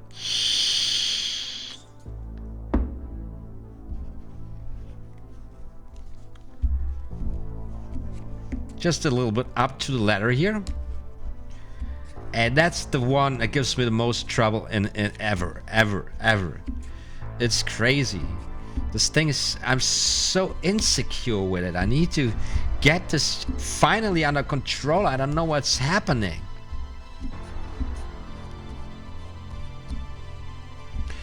By the way, do you have a tip for getting the fan evenly spread? Seems to me like the results are random, even though I'm doing the exact same thing every time. Well, The fan, I don't know. I don't do the pressure fan, but it's very similar. It has to do a lot with the pressure you give to the card. So I'm talking classic fan here. No, I'm thumb fan, classic thumb fan, with the pressure you give the cards between thumb and mainly index finger, right? A lot of pressure in there, and then it's a when you use the thumb, you swing like two-phase operation.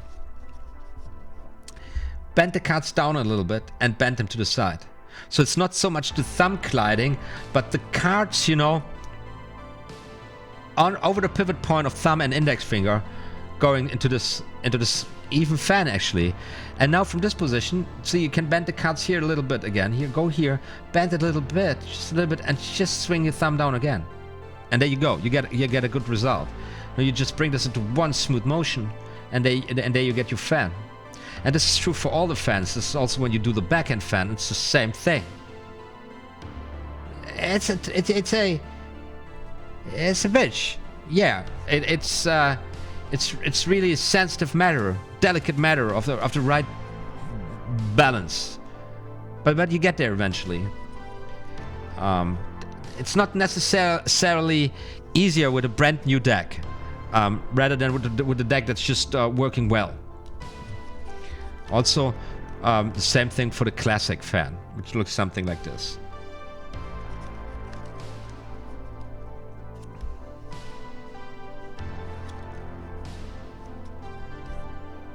That's what I would say, how you get an even spread with the fan.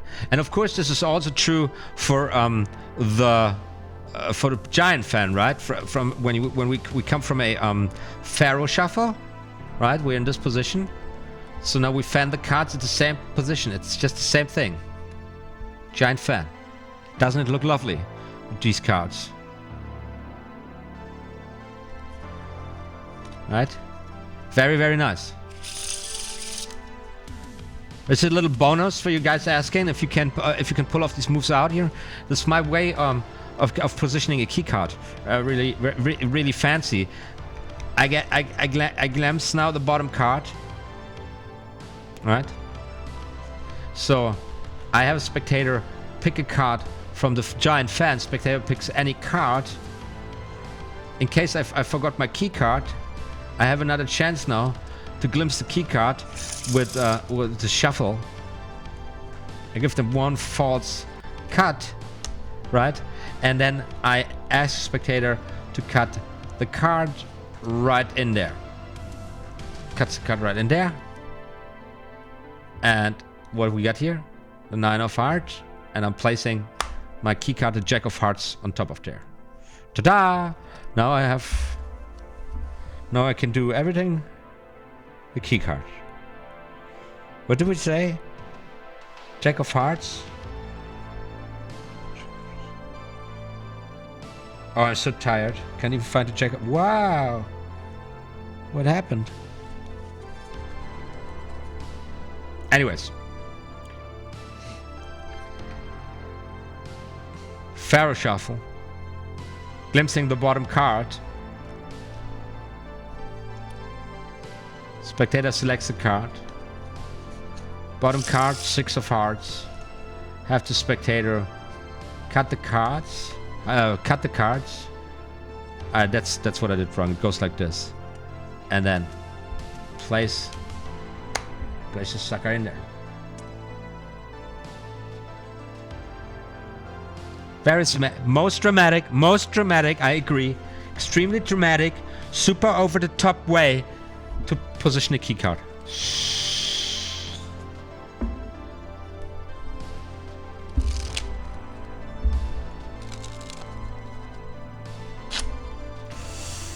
That's very nice. That's a nice way to flash to glimpse the bottom card or any card. Now I get the selection on top and I got my key card at the bottom. Now I got a bottom card under control. You see what I'm talking about? I'm dribbling. I'm saying check this card out. And as the spectator looks at here, I look at my card. I come, 10 of clubs. 2 of clubs goes over the 10 of clubs. Pass. And I got the 2 of clubs at the bottom. Ooh. And I got the 10 of clubs here. Always to try to practice as many things as possible at the same time, right? Because you want to make it easy on yourselves later on. So 1, 2, 3, draw. Oh, love. This goes much better. So tired. The Joker. Now I didn't glimpse. One more time. Oh, the ace. Ladies and gentlemen, the ace of heart. The ace of spades. Ace of spades. So, let me show this to you. Got the top card. 10 of clubs. Placing it on top of the deck.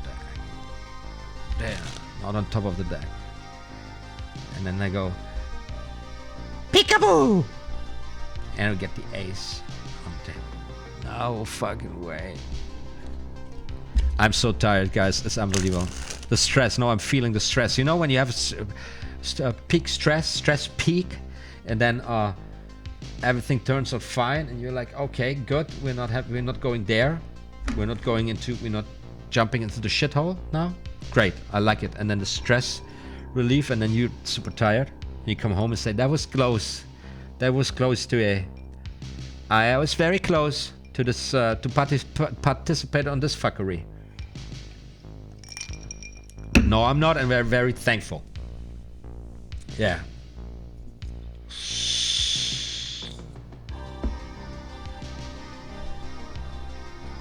Okay.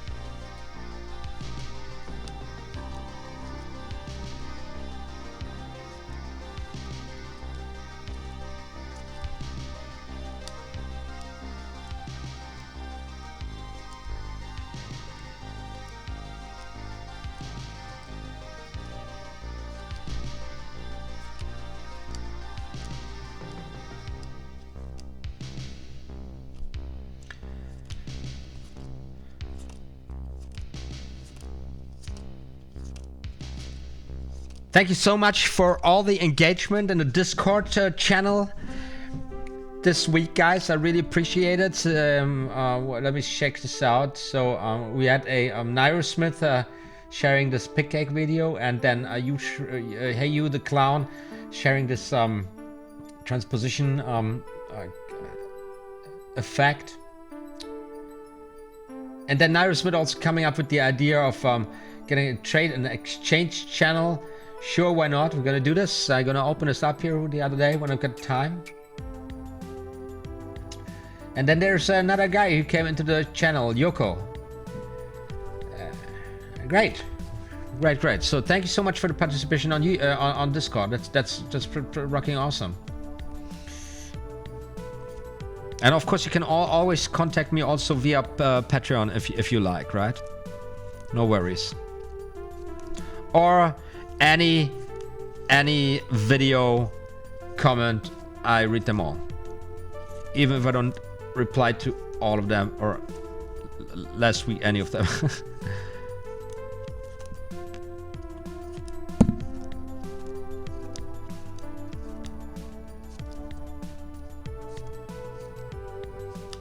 So we're back with 11 viewers. Concurrent viewers, that's it. What does that mean? Uh-huh.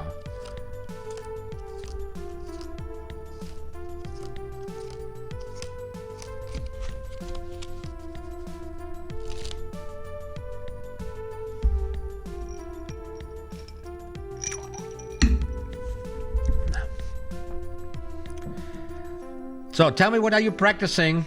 Tell me, what are you practicing, kiddos?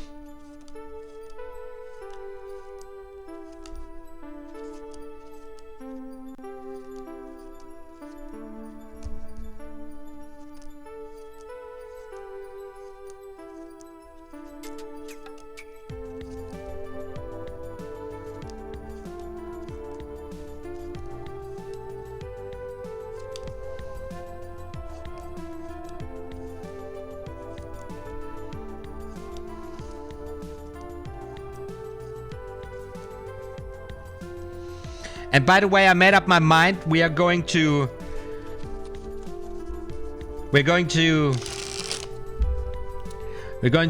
go through or walk through the expert card technique by, oh god, Roy. Next step. You convinced me, guys. So we got Leave Smiles practicing the Pharaoh Shuffle. This is a good choice, the Pharaoh Shuffle. Right here, tip there. The key to the Pharaoh Shuffle is just, you know, that it's the cards. When you interlace the cards here at the corners, you see this. You give them a little bend, just a little inwards bend. I mean, where is it? The camera, like this, and then you wiggle them a little bit, and you have them, you know, jump into one another, interlace. And it's not force or you bring it. It's just the tension of the cards that do themselves, right? And Franz K is practicing the second deal, which is this is crazy. It's crazy how much time this takes. It's insane.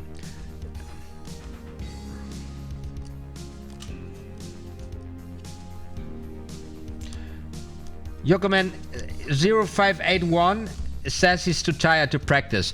Excuses! I'm so sick of all your excuses! I'm tired! There's no tired!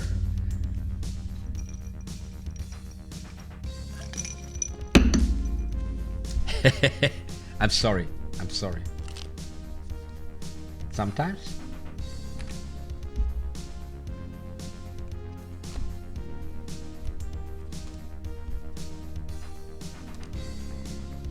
So, again, and it's like,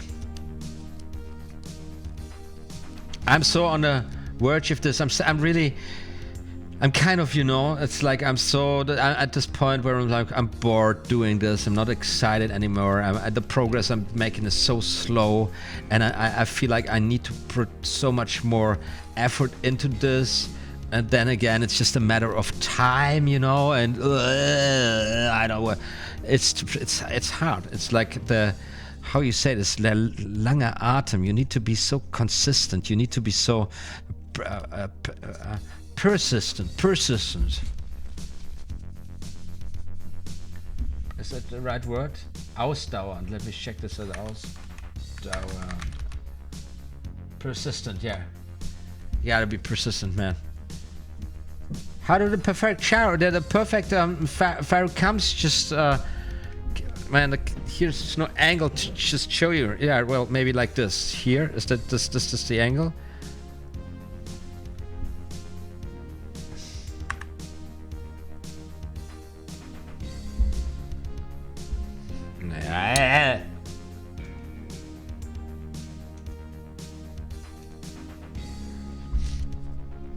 So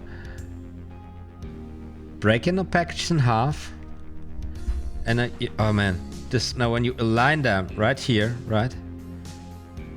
You align them, and then it's just this little bend here, and boom, smoosh, smoosh, smooshy, smoosh. That's how you roll. Show this one more time. It's really it's the tension of the cards that they do it themselves. You just gotta find this micro balance act here. Smoosh, they go in there like butter. Really. You don't try to force them, to push them. It's just the right amount of pressure you bring, and the pressure goes like the hands go together, so the pressure goes in like this. So to bend, you see how I bent the cards here? No, this is totally overdoing it. Just a little bit of that. Just a little bit of that. And then it's the right angle. And if you get the right angle, then the cards just go boop. The cards just go boop. That is it's high quality online learning here. High quality online learning here. Can't believe that you guys are getting all this crisp teaching for free. But how to do a perfect fire? Just like, try to get a double lift with a pinky break working. Ah, nice, nice, nice. That's very important. It's very important. Also for you, little extra candy if you work this. There's this version of catching a pinky like this, right? With this kind of thumb ruffle at the inside, right? So like this. And when you do this, while you lift up your hands, you know, a little bit, just like that, this makes it very easy. And when you do this, you bring the whole attention of your body up. So you at any point with the cards, maybe you square them up, you come with your attention to the people and you are in this position. This is how I would do this. So I'm just coming like this and I'm done. And this is the notion, just to get the pinky break. Because when you get the pinky, when you have the pinky break, everything's done, right? Because when you have the pinky break, all you got to do is you come with your thumb over, you get the cards to get at the band, slide in, get into the proper grip, and turn the cards like the pages of a book, right?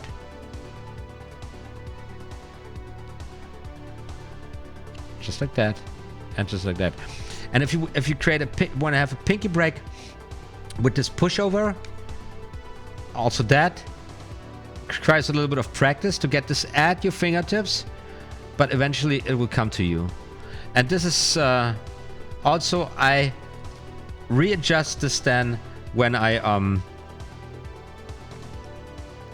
bring the hands together and I use the action of squaring up the cards. Pinky break, get the card, turn it over. Right? Just like that.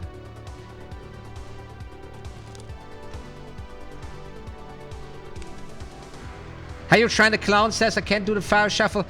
Well, it is a delicate matter. It's something you gotta, you know, like, you gotta find it. You gotta find it, and you realize that at the beginning is too much. You bring too much force in there, and then the cards they don't feel right. What cards are you working with?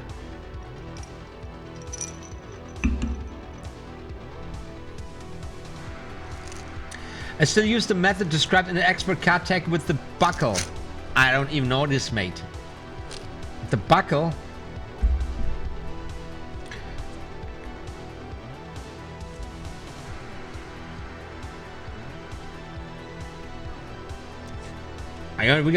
We will go and we will check it out.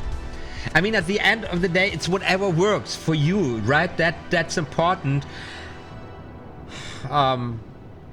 Because these are techniques that come with so defined micro muscle memory. You have to make this work in your hands, in your own hands anyways. I just can show you what works in my hands, how I figured this out, how I made this work in my hands, and then maybe it helps you, maybe it's something for you. Okay.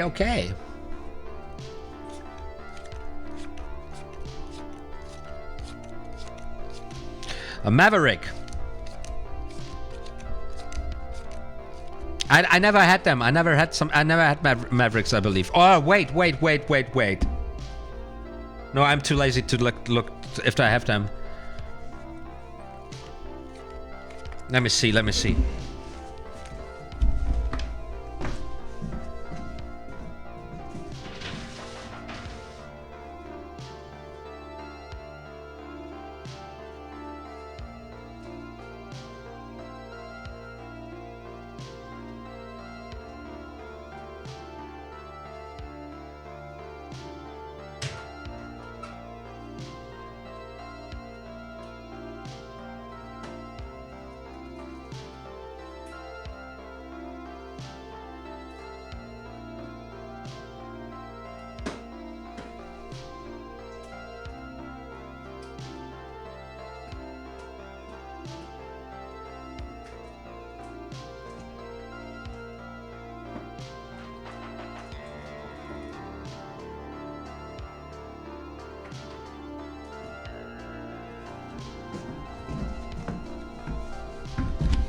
No, I ain't got no. I ain't got no.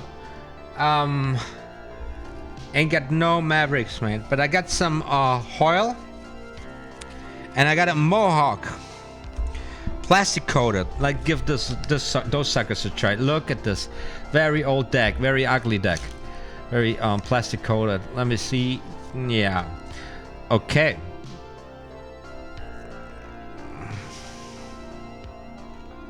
No worries here. No worries here. Looks just fine. Right? Okay, let's give it a try with the Hoyle. Poker size. Plastic coated. Brand new. This is brand new, this deck. Alright. Oh. Alright. This actually feels really great right now. Okay. I reckon this should give me some trouble. This should give me some trouble now. Let's give it a try. Oh, damn, I'm good. No trouble. No trouble, baby. Man, did you... Oh, that... What is... Oh, man, why am I not using these cards more often? Oh, I'm gonna use them now. Oh, this feels so good. Let's check this out. Look at this. See this? Perfect. It's perfect. Let's give this one a try. Yoo-hoo! Ooh! Or just like oh man.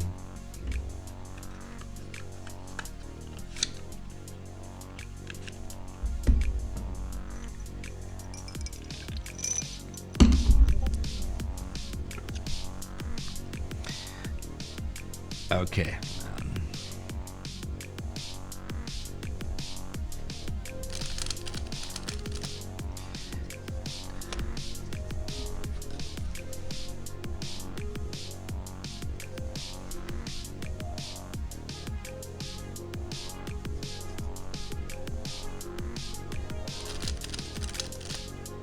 This looks sick. I love this so much.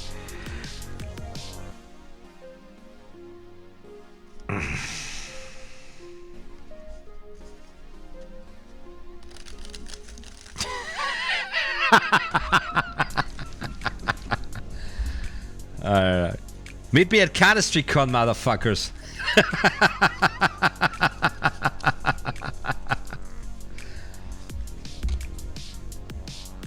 Love the music, mate.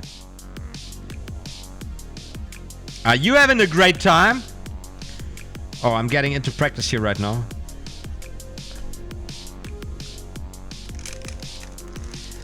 Problem is here, I want to have them fall on my fingertip here so that I'm immediately in this position. Can I get quicker into this position?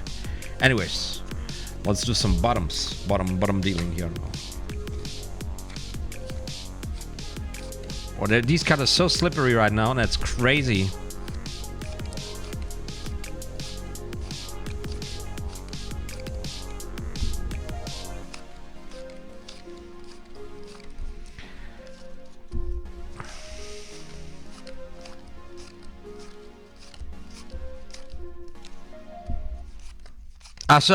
Leishman said, I still use the method described in expert card taking with the buckle. Talking about getting the pinky break for double. I see. With the buckle, you mean this one, right?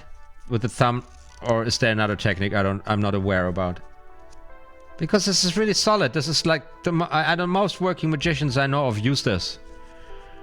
Because laymen don't know about it, and this is they do it when they chat with the audience, just like that, and then you got it, and then they go for this best working, safest version of the double turnover. Of course, we all want to go for the absolutely perfection as magicians, but not everyone can be as cool as OTHMARIUS, mate. You gotta get real, guys.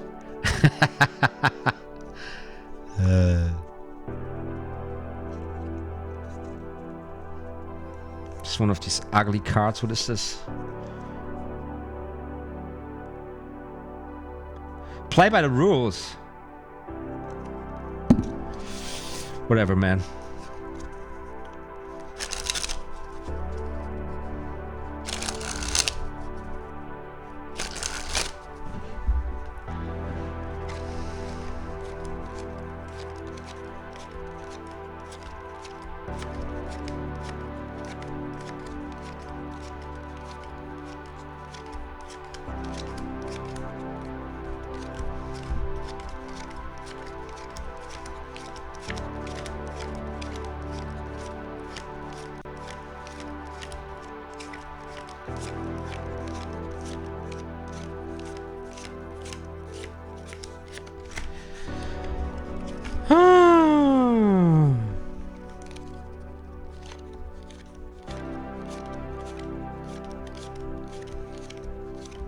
I hope my girlfriend can sleep tonight and she's not in too much pain.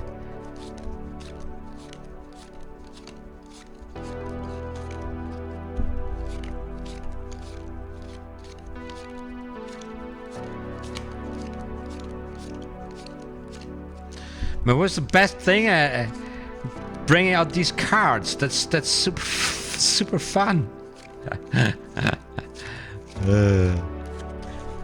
And that is when OTHMARIUS discovered the beauty of plastic-coated playing cards.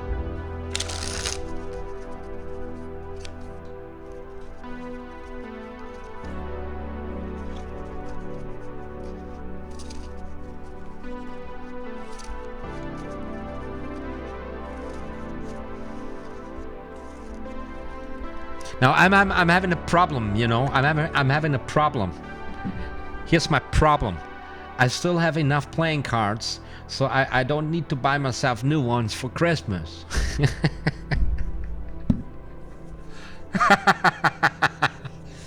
I have everything I need.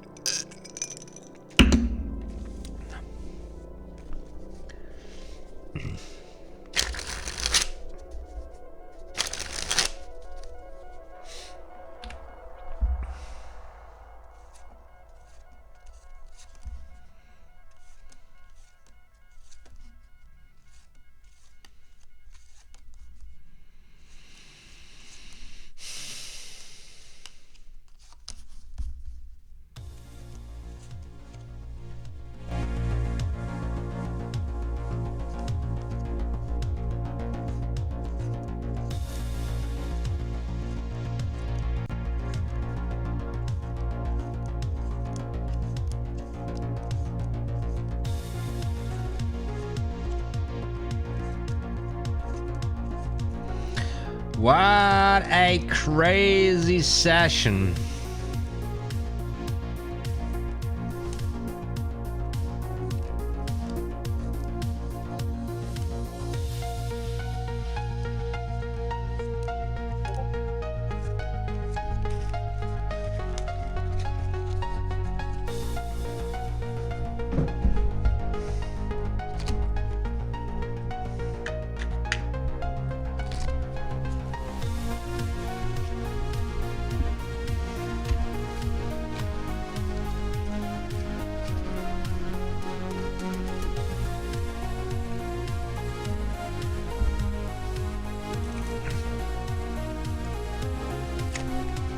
This is beautiful, Flirt. Love you so much. Yeah.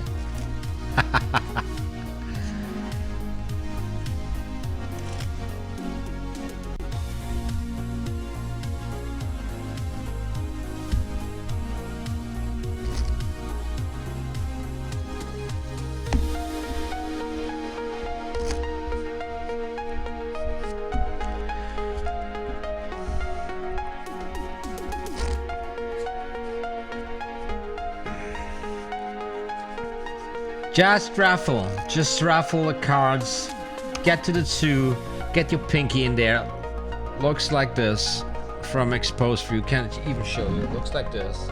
Raffle, get the 2 cards, and have the pinky, get the pinky in there, flash of the pinky. Square up the cards, get this in position, like this. Right? You got it in position. Your thumb comes, which enables you now to get you in the corner, bend it like this, slide inwards, get the right grip like in the tutorial, keep it bent, just like this, and then have it drop. Boom, there you go. Catch the break again, reverse the motion, right? Reverse the motion. Right there. Like we learned in the trick today, reverse the card, second from the top, just like that. There you go, right? Cut, and check it out. You got 1 card face up in the deck, face down. There you go, right? And that is the selection of spectator. Very nice, very easy. Now use this to get ready for the color change. Push the card forward. As you turn it over, come in. Already got your pinky break, right? Got the card. Any top change you desire. There you get this shit card here. Bicycle playing cards game thing. Right there. Very nice. One time. Show the card. Turn it over. And you got it. You got it. Ah. Late night session here, guys, from my perspective. Long day, long day. 2 hours, 6 minutes in. 2 hours, 6 in. 10:40. It's not working.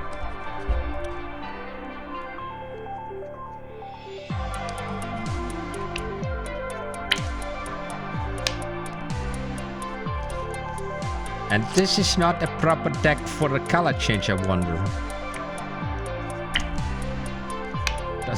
You don't even see it.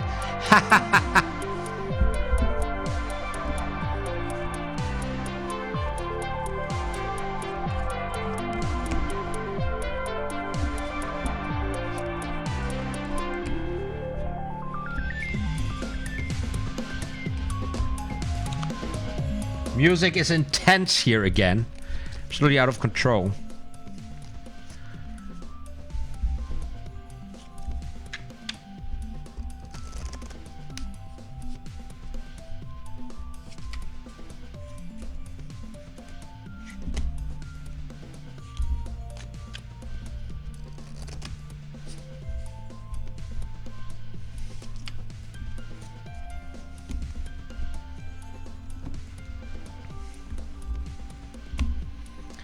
So let's do some card steals here.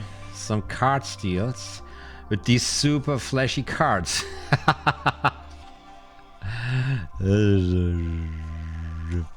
Yeah.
I'm too tired for this heavy stuff now. Doesn't matter. Okay, this music is just killing me. Listen to this crazy music. Guys, I had a blast of a time. What is up with you? It's time to say goodnight. It's time to say goodbye. It's time to say goodbye. It's time to say goodnight. You know what you gotta do. You gotta just go in the info box and the info cards if you want to keep on watching stuff. The hippies dancing in the beach of Serbia, I believe, video of the week. Also all the tutorials relatively close to what we talked about today, and then also other links. Want to buy some new playing cards? Use the links in the info box, you know, helping me out a little bit with that would be rocking amazing. Also hook me up on Patreon. Meet the OTHMARIUS on Discord, on our Discord channel. Once again, all the links relevant in the info cards as well, in the info box. We do this again next Tuesday at 8 p.m. Berlin time. That's GMT +1. And I hope you're tuning in. We're going to look at the last routine of the last chapter before the last chapter in the Royal Road to Card Magic. What is it? What is the routine called? It is. It is. Thank you so much. Hey you Shine Clown. Good night. I'm glad your girlfriend is okay. Yeah, me too, man. Me too. I was really like, I was genuinely scared. Do you say it like this? Like, it was really like, dude, I just can't, I'm not gonna make, I'm not gonna survive it. So it was so good. It was good, very good. And the routine is called, the routine we're gonna look at next week, it's called Razzle Dazzle routine. Razzle Dazzle routine, baby. What are you gonna, I like this Razzle Dazzle. And then we have the rollicking routine. We talked about the rolling already. A table routine, we talked about this already. Last routine here, Razzle Dazzle. And then we are with part 3. We're going to, and this is going to be the last session this year. We're going to talk about platform tricks. I don't know how deep we're going into all these tricks, just like widening our perspective. And then we've walked through the complete Royal Road to Card Magic in a weekly session this year. Freaking amazing. That was a highly productive time. Absolutely cool. Absolutely cool. Well then, you guys know the drill. Practice and practice well, and it will come to you. Do never forget our main objective, and that is becoming the best magician only we can become. It's about you finding who you want to be as a magician, right? That's the objective. That's why we all invest here, in order to rock and roll, in order to stun and amuse and entertain some folks out there, you know, with what we love doing, playing around with playing cards. My name is OTHMARIUS. This is just what I do. You hang loose now, and you be sure the more magical stuff is going to be uploaded very, very soon. Yokoman 058 says bye-bye. And Sebastian says, call all next week. Leave smiles. Thank you for tuning in. Franz K, thank you for tuning in. Magic Corner was in the house too. Thanks so much. A guy called Guaba666, like I Dribble and Sniff Nose. I don't know. Phoenix Tricks was there. Jerem Fournier, Bobby K. Lee, Norbert Kuzkar, and Nairo Smith. Guys, you are rocking awesome. Take care and see you soon. Be sure, more magical stuff is going to be uploaded very soon. Did I say this twice now? I'm retarded. Good night. OTHMARIUS Magic. Like and subscribe.